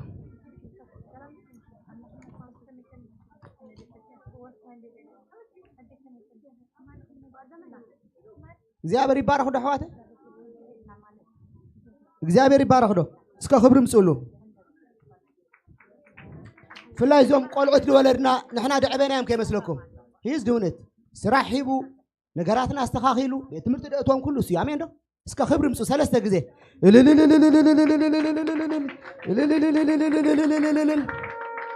አቄ ሕዋቴ ጎይታዩ ሰብኣይ እቶም ሰብኡት አምላኽ ባረኸና ሰብኡት ዝኾና አይመስለና ሰብኣይ ትገበረና መን እዩ እስኪ እቶም ኣጣቕዑ ጥራይ ሰብኡት ጥራይ እስከ ናይ ሰብኡት መን እዩ ናይ ጅግና መን እዩ ኢየሱስ ኣብኡ ክንምካሕ እግዚአብሔር ይደልየና ኣሎ ፍላይቶም ሰብኡት ገለገለ ሳብ በቅልፅምና ብገለ ብትምህርትና በቅልጣፈና ብሽጣራና ድገበርና አይመስለና መን ድገብር ዘሎ ክርስቶስ ንሱ ምስተፀጋዕና ኸ ደቅና ጥራይ ደይኮነስ ወለዶ ሁሉ እንታይ ይባረኽ ክሳዕ ክንደይ ክሳዕ 1000 ወለዶ ሶ በዚ ጋጣሚ ጎይታ ስለ ደምፀለዩ እግዚአብሔር ይዕብዮም ኣሎ ንሕና ይኮናን እዚ ሁሉ ደካይ ደደሎስ እዩ ሓንቲ ካባና ድኾነ ነገር የለን ሶ እግዚአብሔር ነፍሶ ከፍ መዓልቲ ነመስግኑ ኣሕዋት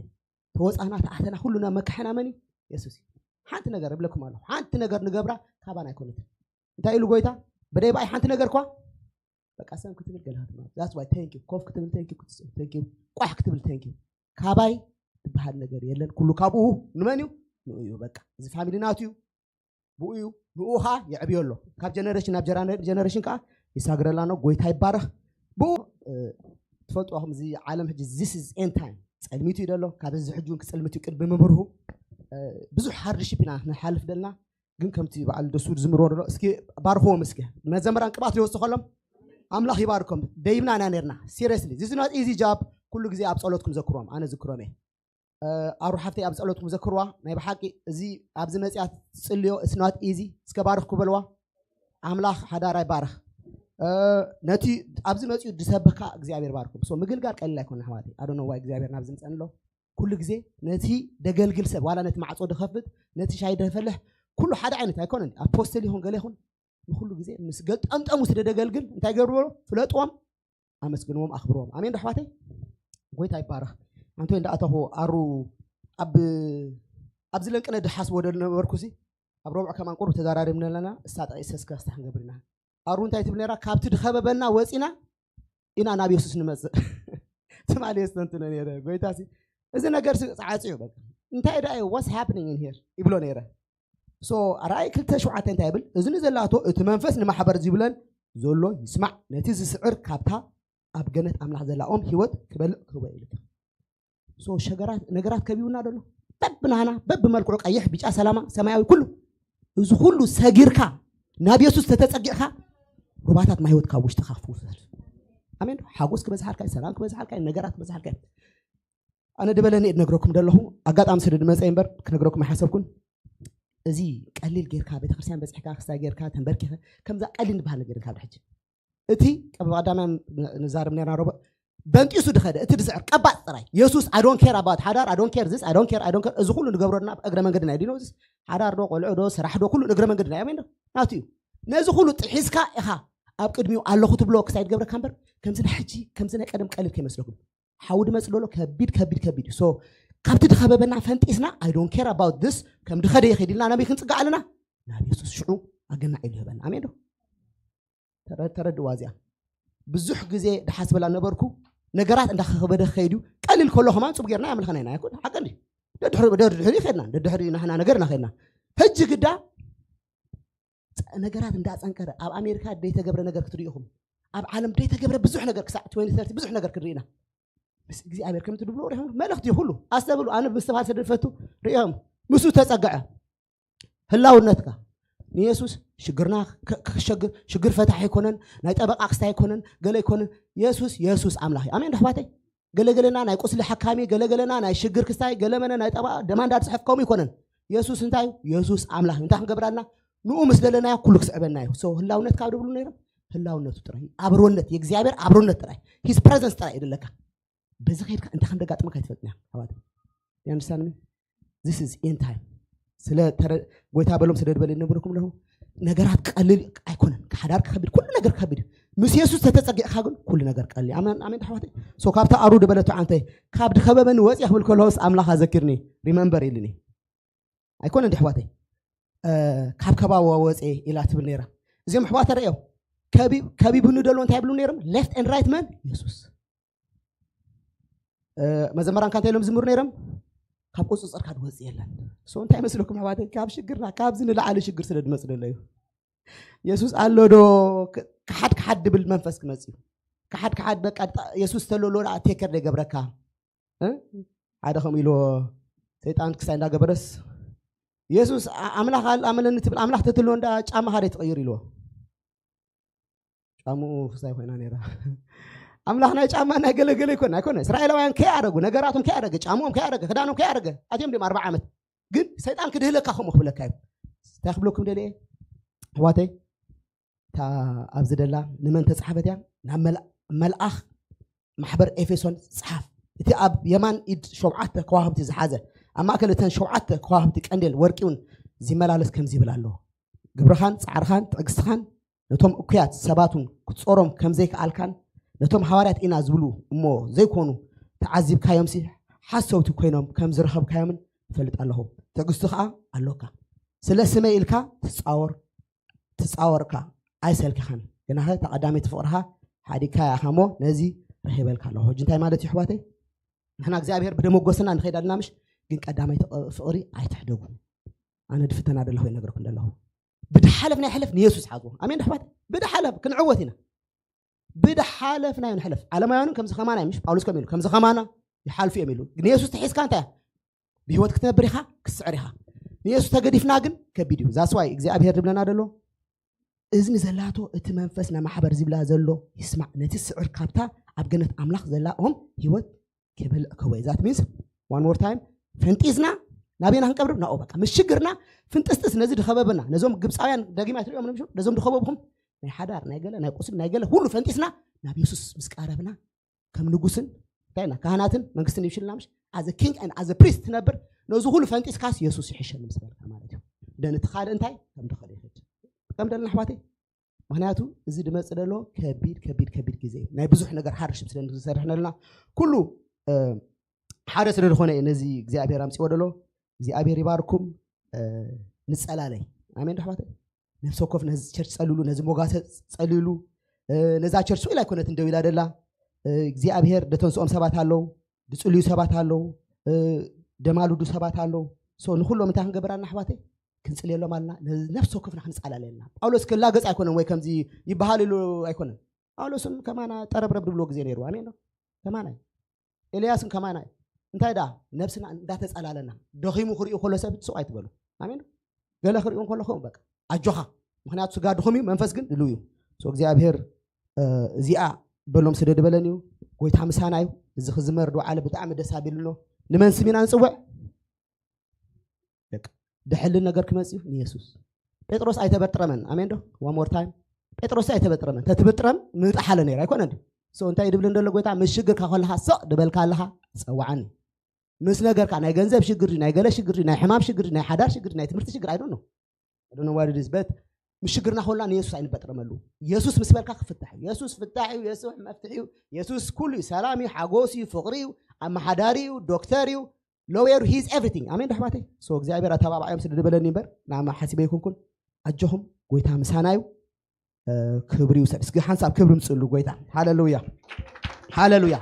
ክብሪ እሱ ጥራይ ድግቦ አሜን ረحمتي ሃሌሉያ ኢየሱስ ክብሪ ተወሲዱ ኩሉ ጊዜ ካብዚ ምትፍናን ካብዚ ሓደ ከምዚሉኒ ገለገለ ወፂና ኢየሱስ ጥራይ ጠምት አሜን ሰብ ከቋዳማይ ከሚና ነብር ነርና ረብ ናባይ ጥራይ ጠምት ይድብለለ ጎይታ ኣነም ከም ኢለ ፍቱም በቲ ኣኾይኑ ከም ኢሉ ከጋጥመና ደልዩ ማለት እዩ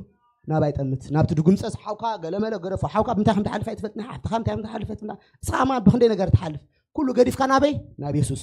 ናብ ኢየሱስ ምጥማት ማለት ማለት እዩ ዮር ፎከስ ተሓስቦ ሁሉ ነገር ንምንታይ ኢየሱስ ጥራይ በቃ ፈቃዱ ኢየሱስ ነገሩ ኢየሱስ ሓሳቡ ኩሉ ኢየሱስ ኩሉ ነገር ናብ ኢየሱስ ገበርና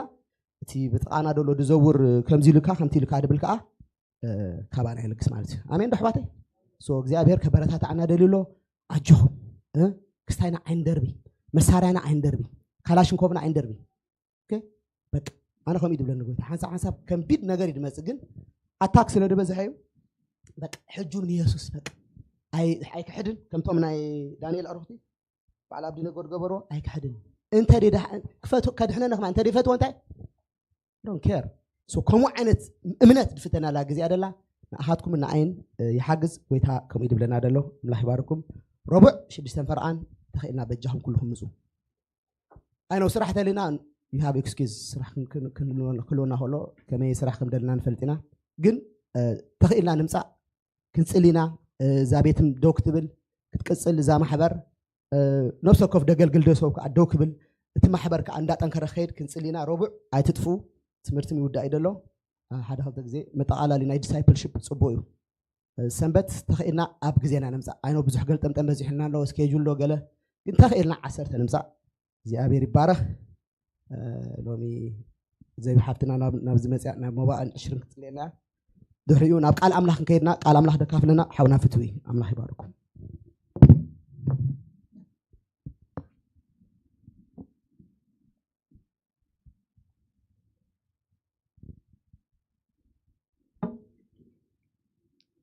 እግዚአብሔር አምላክና ነመስግነካ ክብር ንህበካ ኣለና ስለ ምሕረትካ ስለ ጸጋኻ ተመስግን እግዚአብሔር አቦ እዚያ መዓልቲ እዚያ ስለ ዝሃብካና ኣዝና ነመስግነካ ኣለና እግዚአብሔር አቦ ወፊርና ክናኣቱ ዝገበርካና ንስኻ ስለ ዝኾንካ ተመስግን እግዚአብሔር አቦ ካብቲ ዝሃብካና ሕያብ ሒዝና መጽናልካ ኣለና መጎይታይ ስኻ ተቀበሎ መመሊስካ ሓይሊ ክትበና መመሊስካ ደጌታት ክትከፍተና ንጽሊ ብስም ኢየሱስ አሜን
ሃሌሉያ ክብርና አምላክ ይሁን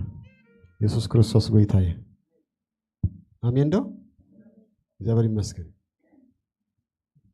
አጭር ጸሎት ከንጸልናሞ ናብ ጽልጽል ቃል አምላክ ድማ አለፈ እግዚአብሔር ይመስገን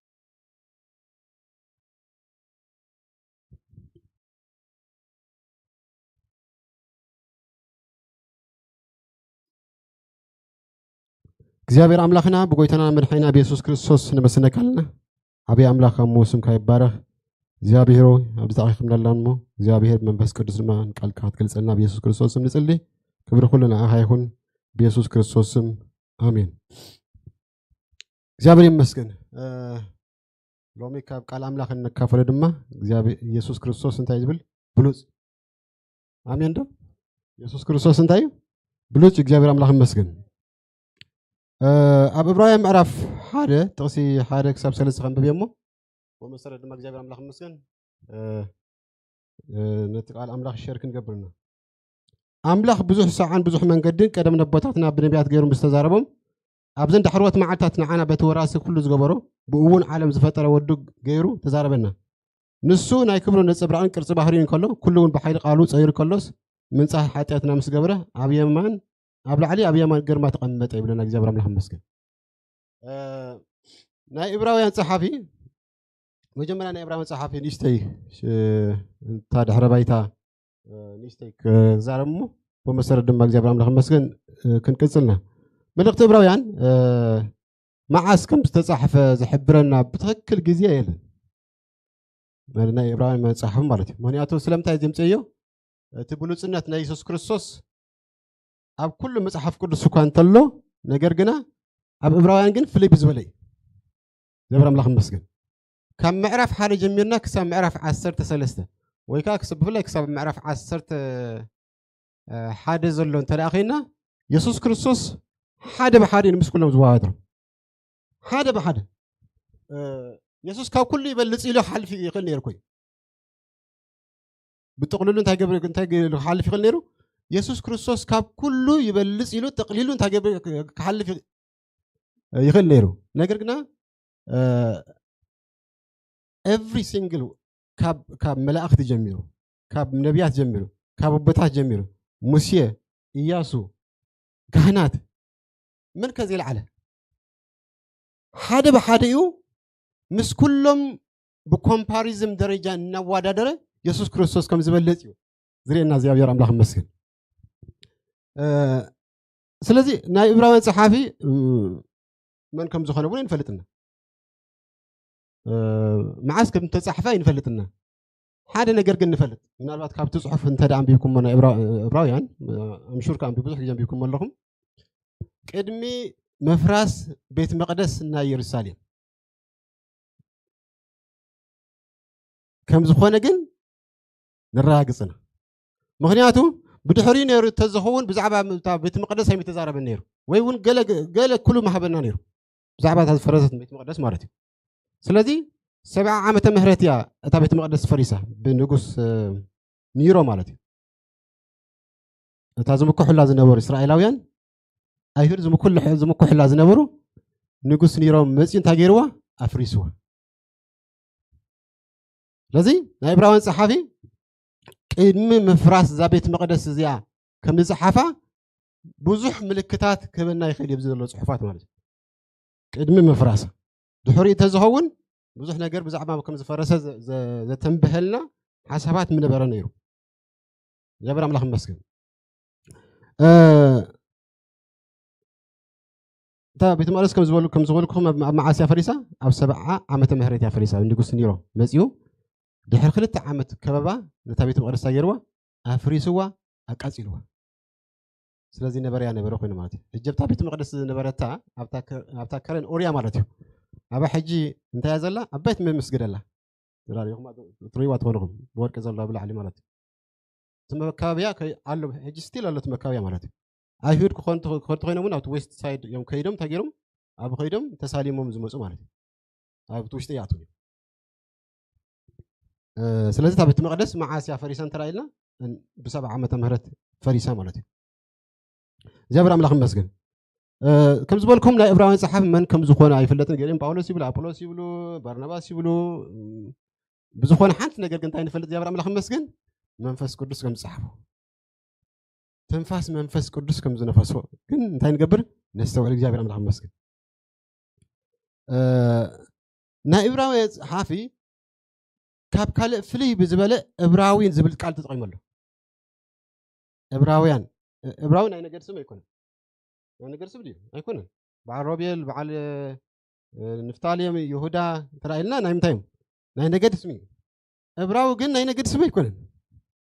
مجمرة جزء إبراو زمن قال استقبل له مصحف قدس ترارينا أبز فترة المعرفة 10 4 وعسى 3 جميران تنام بيبنايو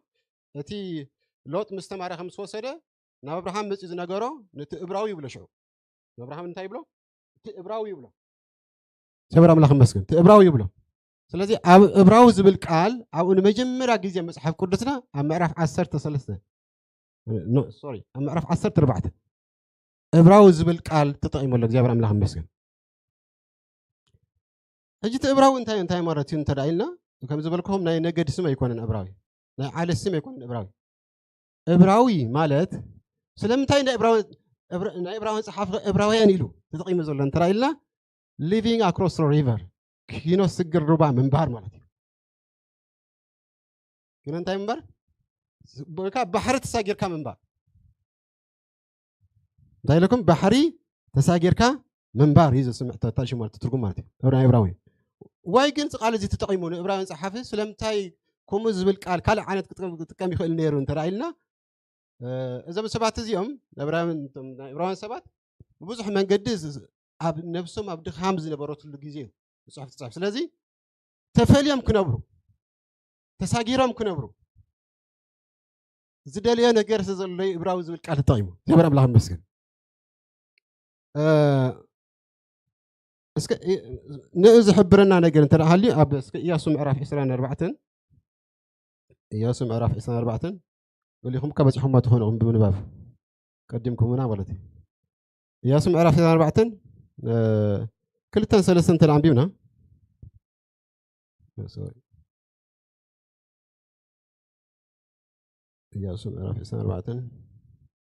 ياسد ما نبذل له حزبي بلو እግዚአብሔር አምላክ እስራኤል ከምዚ ይብላሉ ካብት እንቲ አባታትኩም ተራ አብርሃም አቦ አብርሃምን አቦ ናሆርን ኣብ ክንዮ ሩባ ይቕመጡ ነበሩ ንኻልኦት ተማልክቲ ድማ የገልግሉ ነበሩ ነቦኹም አብርሃም ከዓ ካብ ክንዮ ሩባ ወሲደ ካበይ ወሲደ ካብ ክንዮ ሩባ ወሲደ ኤፍራጥስ አሳጊሩ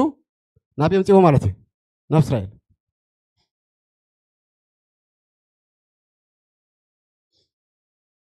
እግዚአብሔር አምላክ መስል ነቦኹም አብርሃም ከዓ ካብ ክንዮ ሩባ ወሲደ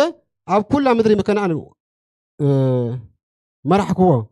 ዘርኡን ኣብዝሕክዎ ይስሐቃ ሃብክዎ ይብለና እግዚአብሔር አምላክ መስል ስለዚ ካብ ስግር ማዕዶ ካብ ክንዮ ሩባ ፀዊዐ እንታይ ገይርኮ አሳጊረዮ አሕሊፈዮ ንኣምላኽ ዘይፈልጥ ነበረ በዓል ኣምላኽ ገይርዮ መንነቱ ለዊጡ ኣድራሻኡ ለዊጡ ስለዚ ክንዮ ሩባ ክሰግር ክንዮ ሩባ እንታይ ክነብር ጀሚሩ ማለት እግዚአብሔር አምላክ መስል ስለዚ ናይ ዕብራውያን ፀሓፍ ስቆይ ይኮነን ዕብራዊ ዝብል ቃል ተጠቂሙ ማለት እዞም ሰባት እዚኦም ተፈልዮም ክነብሩ ከም ዘለዎም ስለ ዘለዎም እዮም እንታይ ዝገብር ዘሎ ዕብራዊ ዝብል ቃል ተጠቂሙ ዘሎ እግዚአብሔር አምላክ መስል ስለዚ ነብርሃም እንታይ ገይሩ ካብ ኡር ከለዳውያን ንኣምላኽ ዘይፈልጡ ዝነበሩ ካብኡ እንታይ ገይረዮ ኣምላኽ ዘለዎ ሰብ ገይረዮ ኣሳጊረ እግዚአብሔር አምላክ እንተራ ተሳጊርካ ኣድራሻኻ ዓብይ ኣድራሻኻ ትልውጥ መንነትካ ትልውጥ ኣተሓሳስባኻ ትልውጥ ርክብ ዝነበረካ ምስ ማዕረጉ እንታይ ትገብር ርክቡ ተቋርፅ ማለት እዩ ኢየሱስ ክርስቶስ ጎይታ እዩ ስለዚ እቲ ዕብራዊ ዝብል ቃል ስቁ ኢለ ይኮነን ተጠቂሙሉ ናይ ዕብራውያን ፀሓፍ ማለት እዩ ኢየሱስ ክርስቶስ ጎይታ እዩ እግዚአብሔር አምላክ ይመስገን ስለዚ ከም ዝበልኩም ዕብራዊ ኣብቲ ዕብራዊ ዝብል ኣብቲ መጀመርያ ንረኽቦ ኣብ ዘፍጥረት ምዕራፍ 14 ስለዚ እቲ ዕብራዊ ዝብል ቃል ንዓና ይካልእ እምበር ንዑ ኣይሁድ ዕብራዊ እንተሪእልካዩ ይርድኦም እንታይ ማለት ምዃኑ ንዓና እንታይ ዝመስለና ናይ ዓደ ስም ዝመስለና ኣይኮነን ድዩ ኣምሹር ብዙሓት ከምኦም ኣነ እውን ከፅንዖ ምስ ጀመርኩ ዋው ኢለ እታሽም ኮይኑ ዘገሪመ ማለት እዩ እምበር ከም ናይ ሓደ ጥርኑፍ ህዝቢ ስም ወይ ከዓ ከምዚ ምሻሎ ከምኡ ጌርና የዝወስድ ነይሩ ግን ከምኡ ኣይኮነን ካብ ግብፂ ምስ ወፁ እውን ባሕሪ ተሳጊሮም ምስ ወፁ ከዓ ሽዑ እንታይ ተዋሂቦም ኪዳን ተዋሂቦም ኣይኮነን ድዩ እንደገና ከ እግዚአብሔር እንታይ ኢልዎም በኹሪ ወደይ ብጥቕልሉ ማለት በኹሪ ወደይ ወይ ከዓ በኹሪ ውልደይ ኢካ ኢልዎም ንእስራኤላውያን ማለት እዩ ኣብ ትሕቲ ባርነት ዝነበሩ ካብ ባርነት ወፂኦም እንታይ ገይሩ ናብታ መዓርን ፀባን ተውሕዝ ምድሪ ክሳገሩ ጀሚሮም ማለት ተሳጊሮም ግን ናይ ኣምላኽ ኮይኖም ማለት እዩ ቅድሚ እውን ናይ ኣምላኽ ኣይነበሩ ማለት ኣይኮነን ግን ብመልኣት ካብ ባርነት ወፂኦም ግን እግዚአብሔር ክመርሖም ጀሚሩ እግዚአብሔር ኣምላኽ ይመስገን ክብርና ኣምላኽ ይሁን ስለዚ እቲ ዕብራዊ ማለት ተሳጊርካ ወይ ከዓ ሊቪንግ ኣክሮስ ዘ ሪቨር ኪኖ ተሳጊርካ ወይ ከዓ ሩባ ተሳጊርካ ወይ ባሕሪ ተሳጊርካ ምንባር ማለት እግዚአብሔር ኣምላኽ ይመስገን እግዚአብሔር እቲ ንፈርዖን ልቀቆ ክብሎ ከሎ እንታይ ኢሉ በኹሪ እንታይ ኢልዎ ደቂ እስራኤል እንታይ ኢልዎም በኹሪ ውልደይ ብስንግል ፀዊዑ ማለት ክብርና ኣምላኽ ይኹን እስኪ ንቐፅል እግዚአብሔር ኣምላኽ ይመስገን ናይ ዕብራውያን ፀሓፊ ንሰለስተ ዓይነት ሰባት ይፅሒፎም ንሰለስተ ዓይነት ሰባት ይፅሒፉ እቲ ፅሑፍ ማለት እግዚአብሔር ኣምላኽ ይመስገን ሓደ ነቶም ኣብ ጎይታ ፀኒዖም ዝነበሩ ሰባት እንታይ ዝነበሩ ኣብ ጎይታ ፀኒዖም ዝነበሩ ዝመላለሱ ዝነበሩ ሰባት ዝተፃሕፈ መልእኽቲ እግዚአብሔር ኣምላኽ ይመስገን ካልኣይ ከዓኒ ሰሚዖም ግን ምላሽ ንዘይሃቡካ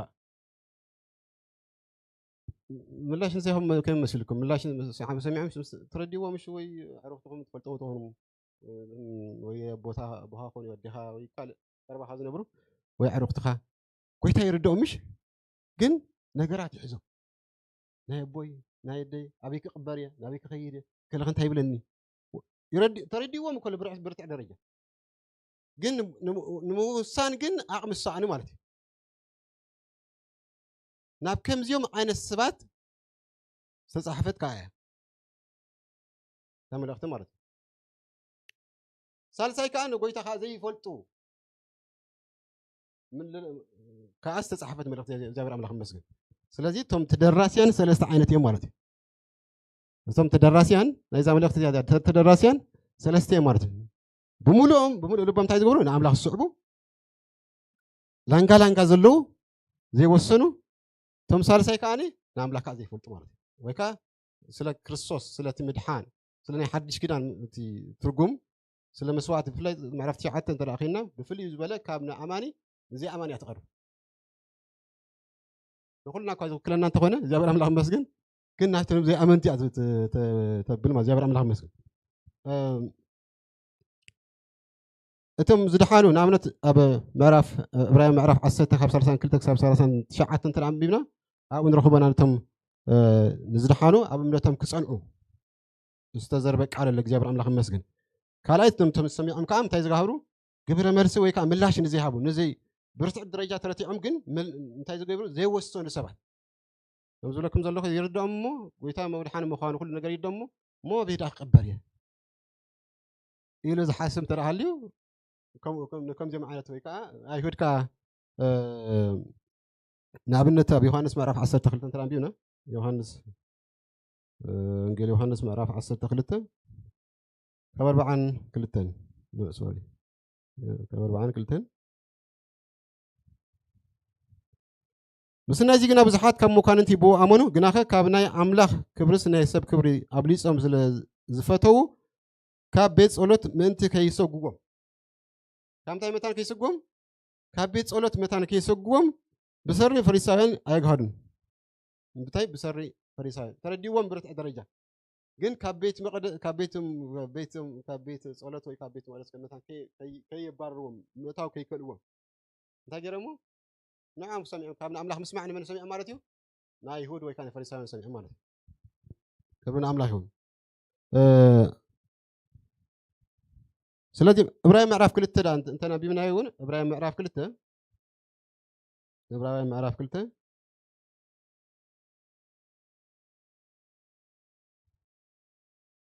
ስለዚ ምእንቲ ከይንጠፍእ ናብቲ ሰማዕና ኣዚና ከነቐልብ ይግባአና እዩ እቲ ብመላእክቲ ተነገረ ቃል ብመን ዝተነገረ ቃል እቲ ናይ ቀደም ኪዳን ማለት እዩ ብመን ተነጊሩ ብመላእክቲ ዝተነገረ ቃል ካብ ዝፀንዕ ኩሉ መደል ዘይምዛዝን ካብ ቁኑዕ ፍርዱ ካብ ዝቕበል ምስ ናይዚ ድማ ኣምላኽ ብዙሕ ሰዓን ኣምላኽ ከም ፈቃዱ ብትእምርትን ብተኣምራትን በበይኑ ብዝኾነ ሓይልታት ብምዕዳል መንፈስ ቅዱስ እናመስከረ ንሱ ከዓ ብጎይታ ክንገር ዝጀመረ ካብቲ ምስዑ ባና ዝፀንዐ ንሕና ገዳ ክንዲ ዝኣክል ምድሓን ዕሽሽ ካብ ንብል ከመይ ጌርና ክንመልቕ ይከኣለና እግዚአብሔር አምላክ ይመስገን ሰሚዖም እንተዳ ምላሽ ይሂቦም እትን ብመላእክት ዝተነገረ ቃል ትንሙሽ ዝተዋህበ ኪዳን ማለት ኮይኑ ንዑ ብዘይ ምግባሮም ተዳ ብፍርዲ ተኣዚዝዎም ኮይኑ ዋ ንሓንዳ ብዕዳል መንፈስ ቅዱስን ብብዙሕ ተኣምራት ብዙሕ ምስክርነትን እንተዳ ዘይተኣዚዝካ ከመይ ጌርካ ካብቶም ቆልዶ ካብቶ ኣኽትም ትመልቕ ይከኣለካ ዝብል እዩ ሓሳብ ዝጥቀም እግዚአብሔር አምላክ ይመስገን ስለዚ ቶም ሰለስተ ተደራሲያን ንሪኢና ቶም ሰለስተ ተደራሲያን ምናልባት ካብ ርእሲ ቁርመታን መብርሂ ክበኩም ኢለ እምበር እቲ ርእስና እቲ ኢየሱስ ክርስቶስ ይበልፅ እግዚአብሔር አምላክ ይመስገን ናይ ዕብራውያን ጸሓፊ ብምንፅፃር ዘቐምጦም ኣለው ማለት ዕብይ ብዝበለ ዘናፃፅሮም እጅግ ክነናፃፅር ከለና እንታይ ኢና ንግምፁ ኮምፓሪዝም ኢና ንጥቀምሽ ካብ እከለስ ከምዚ ወይ ካብዚስ ግዜ ይበልፅ ወይ ካልዚ ካብዚ ይበልፅ ኮምፓሪዝም ደረጃ እጂ ብኮምፓራቲቭ ዲግሪ ገይሩ ክዓፁ ይኽእል ነይሩ እንታይ ዓንተ ብዘኩም ሞስት እጂ ከምዚ ሞስት ምሽ ንጥቀምና ሱፐርላቲቭ ዓይነት ንጥቀም ከለና ከምኡ ገይሩ ክዓፁ ይኽእል ነይሩ ኣይሁዳውያን ነፍሲ ወከፍ ዝምክሕሉ ነገር ግን ከፍርስ ኣሎ ንነፍሲ ወከፍ ንኩላ በባሕሪ እንታይ ገብረሉ ከፍርስ ኣለዎ እግዚአብሔር አምላክ መን ከም ዝበልጥ ኢየሱስ ክርስቶስ ብሉፅ ኮይኑ ከም ዝወፅእ ማለት እግዚአብሔር አምላክ ይመስገን ከምቲ ኣብ ሰለስተ ደረጃታት ከዓ እናፃፅሩ ማለት እዩ ዕብይ ብዝበለ ብሰለስተ ደረጃታት እናፃፅሩ እግዚአብሔር አምላክ ይመስገን እታ ቀዳማይ ንፅፅር ኣብ መንጎ ሰማይን ምድርን ዘሎ ንፅፅር ማለት እዩ ኣብ መንጎ እንታይ ዘሎ ኣብ መንጎ ሰማይን ኣብ መንጎ ምድሪ ወይ ከዓ ኣብ መንጎ ናይ ሰማይን ኣብ መንጎ ናይ ምድርን ዘሎ ንፅፅር ይጥቀም ማለት እግዚአብሔር አምላክ ይመስገን ንኣብነት እቶም ናይ ብሉይ ኪዳን እንታይ ካህናት እንታይ እዮም ምድራውያን ነይሮም ኣይኮነን ድዩ ምድራውያን ነይሮም ብዙሓት ከዓ ነይሮም ብዙሓት ዝኾኑሉ ምክንያት ከዓ ሞት ስለ ዘሎ እዩ ምቁራፅ ስለ ዘሎ እዩ ሓደ ከዓ ይትካእ ማለት እዩ ኢየሱስ ክርስቶስ ግና እግዚአብሔር አምላክ ይመስገን ምድራዊ ዘይኮነሲ ብሰማያ ዝሓለፈ ኢየሱስ ክርስቶስ ሊቀ ካህን ምድራዊ እዚ ነፃፅሮ እዩ ዘሎ ናይ ምድርን ናይ ሰማይን ንፅፅር ይጥቀመሉ እግዚአብሔር አምላክ ይመስገን ሕጂ እቶም ናይ ብሉይ ኪዳን ካህናት ምድራውያን ካህናት እዮም ወላ እኳ ትፅዋዕ ናይ ኣምላኽ እንተኾነ ትፅዋዕ ናይ ኣምላኽ እዩ ዘየጠራጥር ማለት እዩ ግን ኢየሱስ ክርስቶስ ግን እግዚአብሔር አምላክ ይመስገን ብሰማያ ዝሓለፈ ሊቀ ካህን ሞተ ፅንዒ ክሕዞ ዘይከኣለ ናብታ ምድራዊ ቤተ መቅደስ ዘይኮነስ ናቤዳ ናብታ ሰማያዊት ቤተ መቅደስ ሒዙና ዝኣተወ ዝተቐመጠ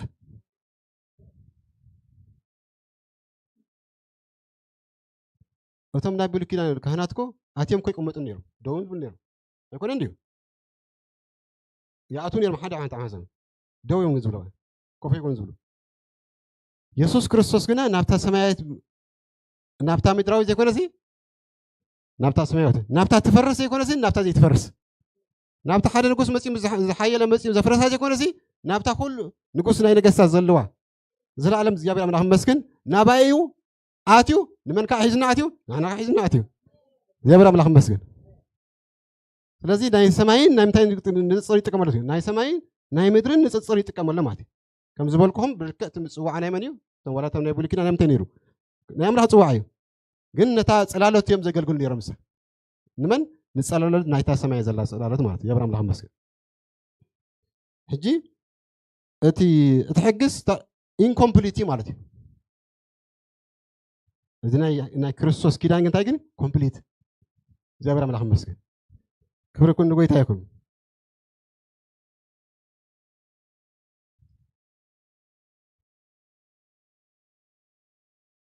እቲ ካልኣይ ዝጥቀመሉ ንፅፅር ድማ ጎናዊ ንፅፅር እዩ ጎናዊ ንፅፅር ሓደ እንታይ ኢለኩም ናይ ሰማይ ናይ ምድሪ ንፅፅር ኢለኩም እቲ ካልኣይ ዝጥቀመሉ መነፃፀሪ ከዓ እንታይ እዩ ጎናዊ ንፅፅር እግዚአብሔር አምላክ ይመስገን ኣብ መንጎ ናይ ጥንትን ከም ዝበልኩም ርተን ክፈ ግን ኣብ መንጎ ናይ ጥንትን ናይ ሕጅን ዘሎ ብኻላ ኣባህላ ኣብ መንጎ ብሉይ ኪዳን ዘሎ ፍልልይን ኣብ መንጎ ሓድሽ ኪዳን ዘሎ ፍልልይ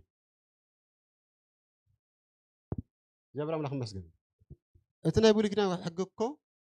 ናብ ፍጻሜ እኮ ከብፅሕ ይከኣል ከመልክት ለና እኮ መፅኡ ንዓና እውን ኣይኮነ ተዋሂቡና እኮ ኣበይ ዝነበርና ንሕና ኣበይ ነርና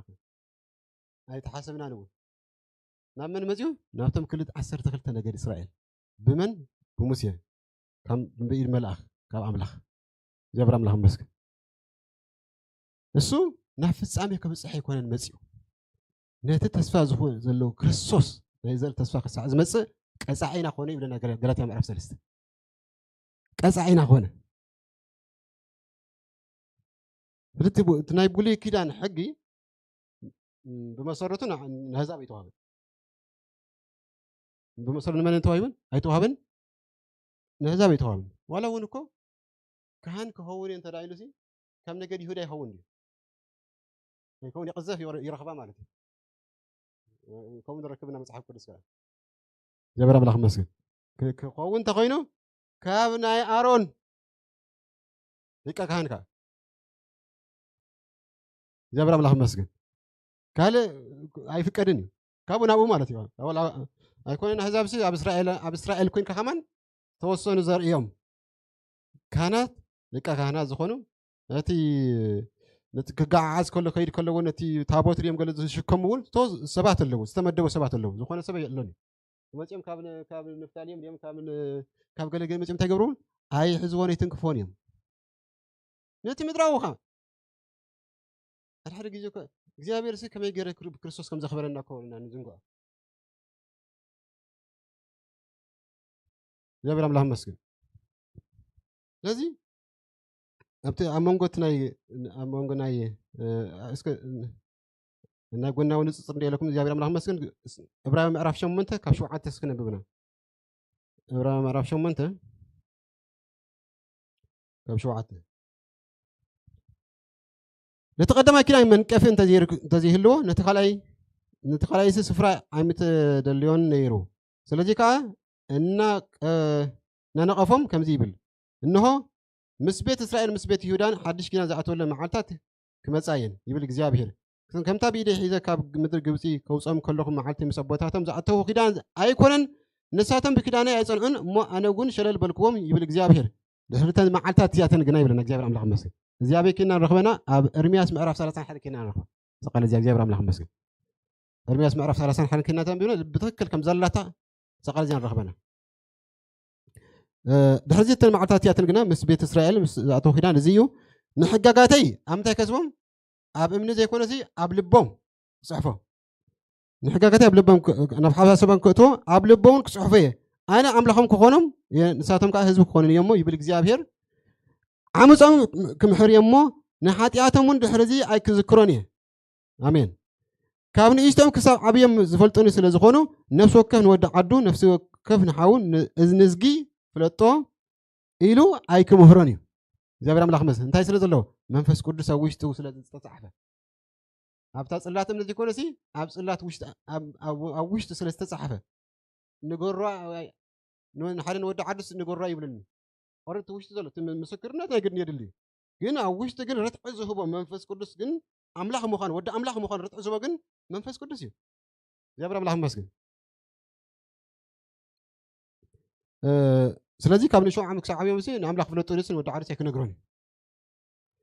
ሓድሽ ኪዳን ብምባሉ ነቲ ቀዳማይ ኣረጎ እቲ ዝኣረገን ዝበለን ግና ንጥፋእ እንታይ ገበርዩ ቀረባ እዩ ነዚ ሓድሽ ነዚ እንታይ ኢልዎ ነዚ ሕጂ ዘለና ንሕና ዘለና ብክርስቶስ ዝተኣትወላ ሓድሽ ኪዳን ኢልዎ ነቲ ከዓ እንታይ ኢልዎ ብሉይ ኪዳን ኢልዎ እቲ ዝበለየ ከዓ እንታይ ገበረሉ ዝኣረጋ ከዓ ትርጉም የብሉ እግዚአብሔር ኣምላኽ መስግን ስለዚ ቀደም ከዓ ነቦታትና ብመን ከይዱ ተዛረቦም ቀደም ከምቲ ምዕራፍ ሓደ ኣብ ሓደ ክል ጀሚርና ክሳብ ምዕራፍ ካብ ጥቅሳብ ጥቅሰለሰብ ዘሎ እንተዳ አንቢብናዮ እንታይ አንተ ዘንብኩም ቀደም ነቦታትና ብመን ተዛረቦም ብነቢያት ገይሩ ተዛረቦም ብዙሓት ነቢያት ማለት ኣዝዮም ብዙሓት ኣብዘን ዳሕርዋት መዓልታት ግና ንዓና በተወራሲ ሁሉ ዝኾነ ዓለም እውን ብኡ ዝገበረ ወዱ ገይሩ እንታይ ገበርና ተዛረበና እግዚአብሔር ኣምላኽ መስገን እቶም ናይ ቀደም ተዛረብቲ ተቐቢሎም ይዛረቡ ነይሮም እዚ ናይ ሕጂ ተዛረባይ ግን ባዕሉ ይዛረብ እቲ ንቀደም ተዛረቦም ዝነበረ ነቶም ናይ ቀደም ተዛረቦም ዝነበረስ ሕጂ ባዕሉ ይዛረበሉ ማለት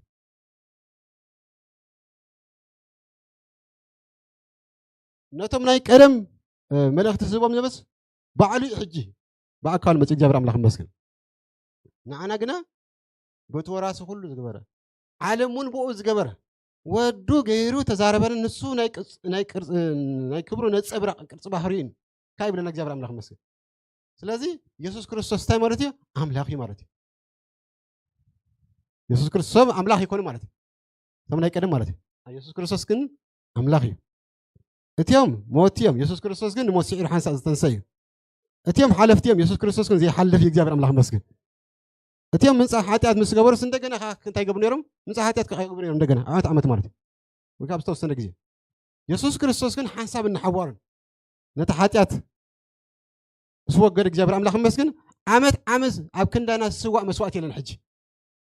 ዝፈስስ ደም የለን ሕጂ እግዚአብሔር ኣምላኽ መስገን በቲ ሓንቲ ግዜ ብቀረነይ ዝፈሰስ ደም በኣን ዘላለም ሙሉእ ምድሓን ገይሩና እግዚአብሔር ኣምላኽ መስገን ፍርቂ ምድሓን ዘይኮንስ ሙሉእ ምድሓን እትዮም ናብ ፍጻሜ የብፅሑን ክርስቶስ እንታይ ገይሩ ኣብፅሑና መን ኣብፅሑና ክርስቶስ ኣብፅሑና እግዚአብሔር ኣምላኽ መስገን እቶም ናይ ቀደም ግን እንታይ ገይሩ ኣይብፅሑናን ኣሮን ንባዕሉ ማለት እዩ ናብታ ናይ ተስፋ ዘርሲ ኣይኣትወን ናብታ ናይ ተስፋ ምድራዊ ከነኣን ኣይኣትወን ምስዮን ንባዕሉ ኣይኣትወን ኢየሱስ ክርስቶስ ግን እግዚአብሔር ኣምላኽ መስገን ናብታ ምድራዊ ዘይኮነሲ ናብታ ሰማያዊት ናብኣ ቤት መቅደስ በይኑ ዘይኮነ ኣትሲ እዝና ኣትዩ እግዚአብሔር ኣምላኽ መስገን ኢየሱስ ክርስቶስ ጎይታ እግዚአብሔር ኣምላኽ ስለዚ እቲ ካልኻቲ ኣፈፀመ ወይ ከዓ ፈፂሙ እቶም ናይ ቀደም እንታይ ይብሉ ኣይፈፀሙና እቶም ናይ ቀደም ኣይፈፀሙን ኣይብፅሑን ኢየሱስ ክርስቶስ ተገና ኣብፅሑና ኣፈፂሙና እግዚአብሔር ኣምላኽ መስገን ብፍላይ እትያ ብዙሕ ሰዓን ብዙሕ መንገዲ እንትብል ኣብ ዕብራይ ምዕራፍ ሓደ ዘላ ብዙሕ ሰዓን በብቁሩብን ያ ትብለ ብተኻልእ ጽሑፍ ብዙሕ ሰዓን እንታይ ዘለኩም ብዙሕ ሰዓን በብቁሩብን ንኣብርሃም ቁሩብ ንሙሴ ቁሩብ ንበዓል ዳንኤል ወይ ከዓ እንቶም ነቢያትካ በብቁሩብ ማለት እዩ ገይረ ተዛረቡ ሕጂ ኣብዚያ ብዙሕ ሰዓን ብዙሕ መንገድን ጥራይ ትብል ኣብዚያ ናይ ዕብራውያን ምዕራፍ 1 ብቲ ናይ ትግርኛ ናፅሖም ማለት እዩ ካልእ ሰዓን ብዙሕ ሰዓን በብቁሩብ ገይሩ ከዓ ተዛረቦም እቶም ናይ ቀደም ኣቦታትና ማለት እግዚአብሔር ኣምላኽ ይመስገን ኦኬ እንታይ ኢና ንርኢ ዘለና ኢየሱስ ክርስቶስ ካብ ኩሉ ከም ዝበልፅ ኢና ንርኢ ዘለና ካብ ኩሉ ከም ዝበልፅ ሕጂ ቀደም ሲ ሓንቲ ካብተን ርዕቲ ዝፈጠራለይ መፅሓፍቲ ቅድሚ ናብ ጎይታ ምቕባለይ ዕብራውያን እዩ ብዙሕ ግዜ ምባ ነይረ ማለት እዩ ሕጂ በብሓደ ከዓ ነተን ዝእመነለን ዝነበረ ነተን ዝእመነለን ማለት እዩ በብሓደ እናፈረሰተን ከይዳ ማለት እዩ በብሓደ እናፈረሰተን ምስ ከደት ሕጂ በይንኻ ከተርፍ ሸ በይንኻ ከተርፍ ከውሊ ትስእን መፀጊዒ ትስእን ትእመኖ ትስእን ሽዑ ኩሉ ነገር ምስ ፈረሰልካ ናብይ ክትኸይድ ናብ ኢየሱስ ካ ትኸይድ ሕጂ ናብ ዕብራውያን ፀሓፍ ከዓ ኩለን በብሓደኡ ነቶም ኣይሁድ ዝእመንሉ ዘበላ ብሙሉአን ንሙሴ ይእመኑ እዮም ንሙሴ ይእመኑ እዮም እስራኤላውያን ማለት እዩ ምስ ኢየሱስ ክርስቶስ ከማ ተመላለሶም እዮም በዓል ኢያሱ ምፅዎም ማለት እዩ መላእኽቲ ብዓበይቶም ማለት እዩ ምዕራፍ 1 ከይና ክነብሩ ከለና ንኣቶም ሙሴ ውልደ ይበሎም ንክርስቶስ እንታይ ይብሉ ውልደ ይበሎም ንሶም እዚ መላእኽቲ ኣምላኽ ይስገዱሉ እዩ ዝበለ ሰጊዶምሎ ካብ ምዕራፍ 2 ከይና እንተ አንብብና ምዕራፍ ሉቃስ ማለት እዩ እቲ ማለት ሉቃስ ወይ ከዓ እቲ ማቴዎስ ምዕራፍ 2 ማለት እግዚአብሔር ኣምላኽ ይመስገን እቶም መላእኽቲ እንታይ ገይሮምሉ ሰጊዶምሉ ኢየሱስ ክርስቶስ እግዚአብሔር ኣምላኽ ይመስገን እስከ ካመድ ከም ዝበልኮ ተናፊን ግን ካብ ነቢያት ይበልፅ ኢየሱስ ክርስቶስ ካብ ምዕራፍ 1 ካብ 1 ክሳብ 3 ከም ዘንበብኮ ኢየሱስ ክርስቶስ ከመን ይበልፅ ካብ ነቢያት ይበልፅ ንምክንያቱ ንነቢያት ዘዛርቦም ዝነበረስ ኢየሱስ ባዕሉ እዩ ካብ ትስዕበኩም ዝነበረ ንስኻ እንታይ እዩ ከውሒ ካብኡ ሰትኹም እቲ ከውሒት ከዓ እንታይ መን እዩ ኢየሱስ ክርስቶስ እዩ እግዚአብሔር ኣምላኽ ይመስገን ስለዚ ካብቶም እግዚአብሔር ኣምላኽ ከምዚ ኢሉ ዝዛረቡ ዝነበሩ ሰባት እዚ ወይ ከዓ ነቢያት መን ይበልፅ ኢየሱስ ክርስቶስ ይበልፅ ኦኬ ካብ መላእኽቲ ይበልፅ ኢየሱስ ክርስቶስ ካብ መን ይበልፅ ካብ መላእኽቲ ይበልፅ ካብ መላእኽቲ ከም ዝበልፅ ምዕራፍ 1 ካብ 5 ክሳብ 14 ከይና ክንብቦ ንኽእል ኢየሱስ ክርስቶስ ካብ ምን ከም ዝበልፅ ካብ መላእኽቲ ከም ዝበልፅ ካብ መላእኽቲ እንተደኣ በሊፁ እሱ ወረወረ ከም ምዕራፍ 1 ተብቲ ተሳሕረቡ ዘሎ ዓለም እንተደኣ ፈጢሩ ከዓ እንታይ ንሱ እዩ መላእኽቲ ዓለም ፈጢሮም ድዮም ፍጥረት ፈጢሮም ድዮም መላእኽቲ ኣይፈጥሩን ኢየሱስ ክርስቶስ ግና ፈጣሪ እዩ እግዚአብሔር ኣምላኽ ይመስገን መላእኽቲ ኣምላኽ እንታይ ይገብሩ ይስገዱሉ ኢሉ ኣለዎ ስለዚ ኢየሱስ ክርስቶስ ይበልፅ ማለት እዩ ንሓደ እኳ ውልደይካ ኣይበለን ኢየሱስ ክርስቶስ ውሉድ ኣምላኽ ኢልዎ ኣሎ ውሉድ ኣምላኽ ማለት ከዓ ኣምላኽ ማለት እዩ እግዚአብሔር ኣምላኽ ይመስገን ካልእ እተን መላእኽቲ ውሉደ እየተባህሉ ኢየሱስ ክርስቶስ ግን ተባሂሉ ኣሎ መላእኽቲ ከዓ ይስገዱሉ ከዓ ኢልዎ ኣሎ ንመን ይስገዱሉ ንኢየሱስ ክርስቶስ ከዓ ይስገዱሉ ኢልዎ ለእግዚአብሔር ኣምላኽ ይመስገን ንሓደ እኳ ሲ ፀላእትካ መርገፅ እግርካ ምስ ገበርካ ሲ ኣብ የማነ ተቐመጥ ዝበሎ መላእኽቲ የለን ንሓደ ንኢየሱስ ክርስቶስ ግን ኢልዎ ለእግዚአብሔር ኣምላኽ ይመስገን ኣበይ ተቐመጥ ኣብ የማን ተቐመጥ እግዚአብሔር ኣምላኽ ኣብኡ ከዓ ተቐሚጡ ኣሎ ኢየሱስ ክርስቶስ ኣይኮነን ድዩ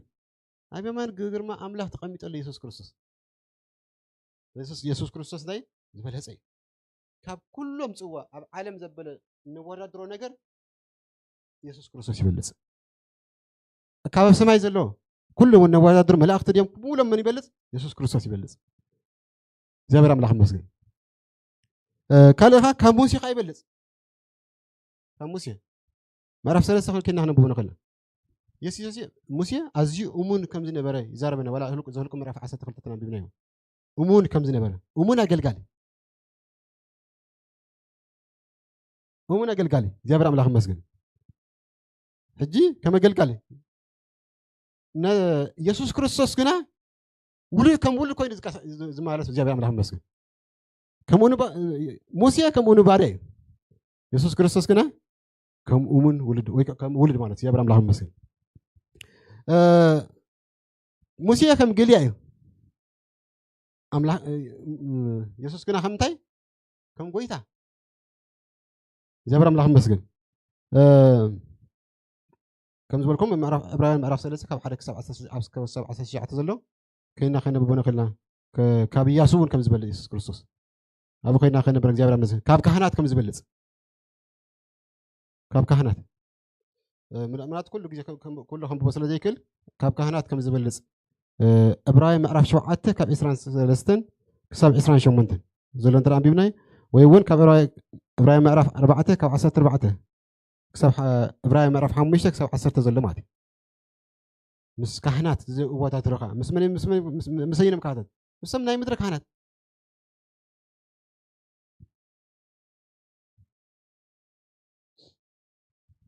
بس كهنت خلنا بمخابة إبراهيم معرف شو عته تياتهم مسي من يوم زياد تياتهم كاب إسران سلسلة جميلة زنبوزل تياتهم تم نايم مدرك كهنات مالتي تم كهنات بيت مرة سجل جلوز نبرو تياتهم كي نبرو بموس سلا تخلكلو بزحات كهنات نبرو زيجنا نزل عالم زنبر سلا زخونة زي حلف كهنات علوه سلا زي لما نتم بو أبيلهم نا أملاح زمزو كل جزية من أنتم كل من زنبر سلا زخونة فسيمو كدحنا بكالي أبجح أنت قد سيت الله بجح جي أنت كملا من كل من زنبر تقول صح ولا جاب أملاح مسك من تتم بأبوله من أملاح زمزو كريستوس أبيلهم نا أملاح زقاربه من أنتم كل ساعة زلم زنبر سلا زخونة حجي كل ساعة بنمسوا كفسب كلا تجاجي أمم حرت كبرلو ويكان أكل أي كونن تايدا بتحاسة تفسمت مارت تحاسة تفسمت وقلت بر كل جزء أبي ما أنا أملاح كوين كل جزء تاي بقى كلنا وكم زين دبنا دبلة يكون زلم زلل هو يكون نسمع بتحاسة استكبرت مسواتي بتحاسة تفسمت فسامي زفسس الدم كل جزء نسي الرأي مالتي جاب أملاح مسك أملاح أنا من يتمت نبتدي من يتمت مو مهرك أي ركبت سمارت جاب أملاح مسك الذي بوب لمن أملاح كم كل جزء أنتم زلمس بس لزخونة فسيمو كدحنا بكاليو كم زبالك كفاءاتنا الخصائص زي يقولوا كاب حاتيات التفالية كاب سمايات كقال قل زبالة قدوس لك كهنات يلينا نسو كم تم كالات لك كنتي كهنات قدم أنت حاتيات رأسه دحر دما من أنت حاتيات تسبيح أبزت صباح مسواتي قرب زي اللي يمو رسون مسواتي مسوفيه حنسا أنا حوار قبره حقس دخام نزلهم سبعتي اللي كانوا كهنات كوينو كخونو زي شيم تهتي دحري حقي زي ما سأجنا قال محلا جنا نزل على فتصم زخونة وديو زي شيم جاب رملا خمسة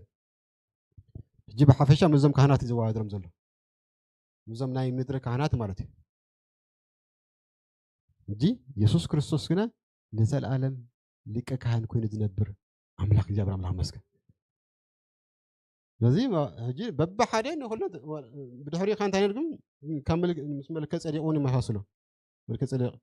رفع 4 غينا أنا أبز فترة نروحه مارتي جاب رملا خمسة كله أم ودعت خان جاب رملا خمسة مس ناي إبراهيم ما عرفت شعت 10 11 4 تزلوا ويقول 10 شعت تزلوا ده سيم إبراهيم مارتي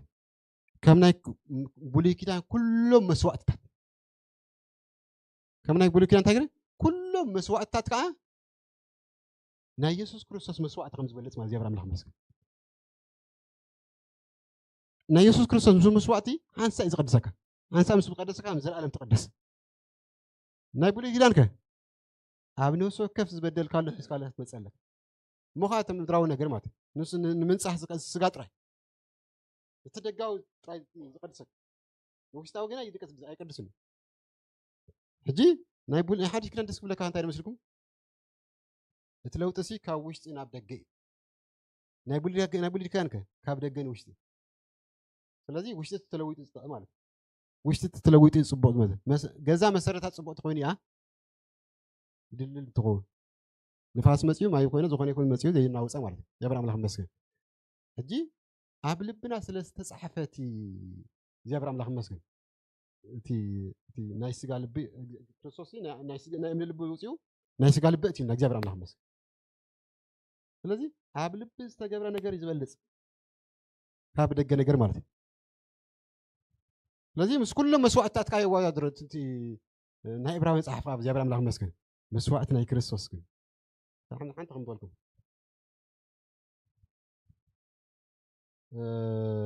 ዕብራውያን ምዕራፍ 9 ዘላ بدأ كم عسات خلت خم بيه دحين كم عسات هذا متان كتبنا كريستوس كنا نايت زمسة نايسنا نجار ليك كهانات كوينهم مسمسة بتي بلوسون فتصون بيد زي تجبره مالت كابز فترة زي كونه دكان بدم دبارات مراخوتن زي كونس بدم برؤسون يزال العالم بالحانر رخيبو هذا جيزين أبتم متمرس عتوه سلازي دم دباراتن أرحون مناخ حمخستي أرهن أبتم زرخوست تنسيقون من ساعة سجاز قدس كاب كونس دم كريستوس من يزال العالم منفس غيره رؤوسه بزيز إيافنا أملاح زقرب جدا بسخاتكم هي أملاح تجلجلو كندي أزين حلقهم كموت جبري زي نصحه كم تاي كندي كموت جبرس السجاهم زي أنت أسبزله السجاهم زي أسبزله أنا ما يكونن نحلنا خهم زي نصحه دم يسوع كريستوس من تهذا السماوات زين السماوات نحلنا إذا نصح دم أروحتك نم تاي زقدس نسجا زي برا ملهم مسجد مسوعتها كله خسوا لهم كل جيجة خسوا لهم أبكر مرة سلاحاتي هجيجن بحد مسوعتي نقول لك جيجة برا ملهم مسجد بحد مسوعتي سلازي كاب كل عانت مسوعتها نعملت كرم ترى بديلك زخونة خدم سلك أنت وحده باريتو مرة يكون عندي ويحارج نقدك تمسلك هجيك نمسز ولكم سولدي امسز ولنا له يلن داسو يكون كنتي املاح صحابنا حبيب مدحانس عششن بلو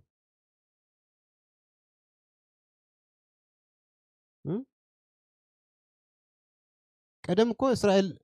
ناي قد حنت جيجا عمت كيد لك انا بيت كيد لك نابتا بيت مقدس زلات زنبرتا اسرائيل كيد لك زلك حلو كاب كل مهر تخاي زو خامز بلك كاب كل مهر تخاي إسكاي كتير لك كشكم ودي تقول كاسيت كاي تخاي أو متان كتركم ماتي هجيهم له نجي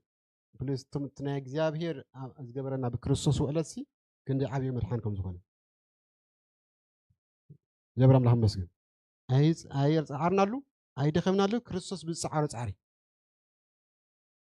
أنت دنا تدل أنت فقدنا مع طريق جبرنا لهم مسجد لذي يسوع كريستوس كمان يبلز كاب كلهم ببحادة رأنا يومن زي رأنا يومن يبلز كريستوس كاب كل زران زي الران يبلز كاب كل فترة يبلز منياتو سفتاري جابر من مسجد كاب كله حيوانات حزن الناس مسه مهير الناس مسه عبيت النبلهم أبو مشتنا استقمتوا يسوع كريستوس كاب كلهم يبلز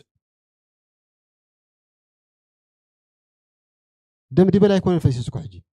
دم ودع أملاخي فيسو سلازي جابر أملاخ مسجن كريستوس كاب كل يبلز نسأل لنا جابر أملاخ مسجن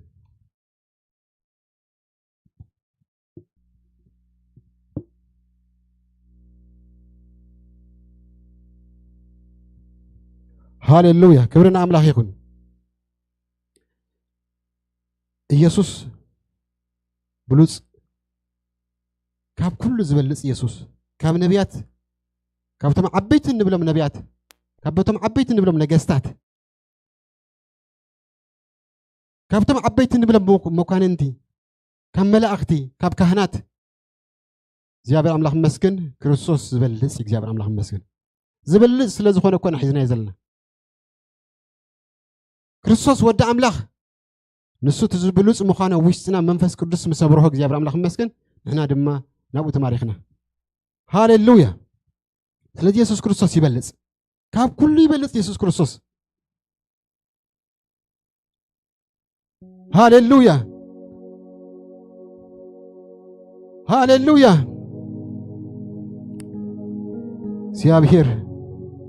ነትብሉጽ ዝኾነ ወድኻ ኢየሱስ ክርስቶስ ክንፈልጥ መንፈስ ቅዱስ ስለዘኽአልካና እግዚአብሔር نتزبلت خنفلت እግዚአብሔር መንፈስ ቅዱስ ስለዘብራካልና አቡድማ ውሳኔና ነዘላለም ጸኒዑ ክነብር እግዚአብሔር ብሽም ኢየሱስ ክርስቶስ ስም ክትረአና ይጽልያለሁ ወይታይን አምላኸይን ነቲ ኣብ መስቀል ዝተሸንከረ ክርስቶስ ወዲ አምላኽ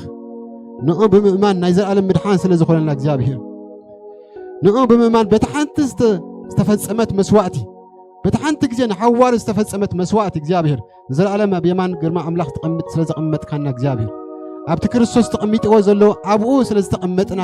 ኣብኡ ስለዘቀመጥካና በኢየሱስ ክርስቶስ ንመስግነካ እግዚአብሔር ሓንቲ ነገር እኳ ይከፈልናን እግዚአብሔር ሓንቲ ነገር እኳ ይተሸከምናን እግዚአብሔር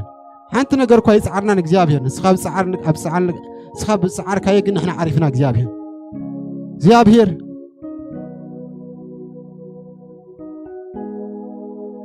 ስኻና ናይ ሰንበት ዕረፍቲ ዘለዘኸተኸና እግዚአብሔር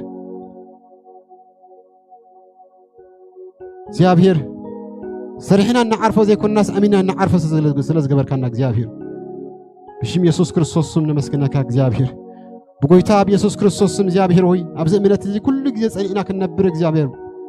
ንክርስቶስ ምስ ወላ ሓደ ነገር እኳ ከይነዋድሮ እግዚአብሔር ምስተም ዓበይቲ ኢልና ኣብ ልብና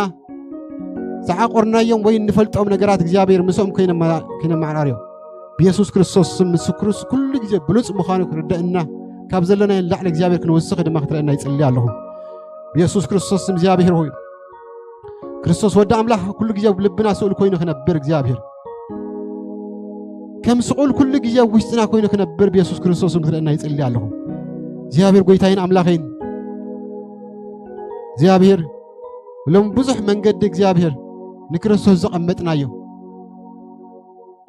በኢየሱስ ክርስቶስ ሎም ናብ ስፍራው ክንመልሶ ይጽልያለሁ ናብቱ ግቡ ስፍራው ክንመልሶ በኢየሱስ ክርስቶስ ይጽልያለሁ ወይታይን አምላኸይን እግዚአብሔር ነቶም ክብድሕኑ ዝግቦም ነቶም ናብ ክርስቶስ ክመጹ ዝግቦም ድማ እግዚአብሔር ወይታይን አምላኸይን ንሱ ክትመጽእ ዘሎ መሲሕ ወዲ አምላኽ በይኑ ምዃኑ ክትረድኦም ድማ መንፈስ ቅዱስ ርትዕ ክትቦም ይጽልያለሁ بقولتها بيسوع كريستوس ملؤ رتعته ومسلي له كاب كله زدقفوا زبلة زمنوا زبلة كله እግዚአብሔር قولتها سراويته ببحر النلاقة بيسوع كريستوس نباهة صقوا يسلي له بشيم يسوع كريستوس دم እግዚአብሔር أملاخين أبي زقل قوله كلهم حوات دم بقولتها بيسوع كريستوس صقاخ تبزح لهم يسلي له بلوت سخونة كريستوس بيهوتهم كل جي خسال يسلي له እግዚአብሔር قولتها أملاخين بزح نجس زدقف كنا እግዚአብሔር هوي استمهر الناس لزلخه تتبع الناس لزلخه كريستوس ود أملاك رسول بلوص مخانه دجنا ترى الناس لزلخه كبرنا عخا يكون እግዚአብሔር ሆይ ስለ ጊዜና ተመስገን ስለዚህ ህዝብ እዚ ተመስገን ስለዚህ መጽኡ ስለዚህ መጽኡ በኢየሱስ ክርስቶስ ይመስገነካ ስለ ደቀና ስለ ናብራና ስለ ሓደርና ስለ ሁሉ ነገር ይመስገነካ ክብሩ ሁሉ ንዓኻ ይኩን በኢየሱስ ክርስቶስ ስም አሜን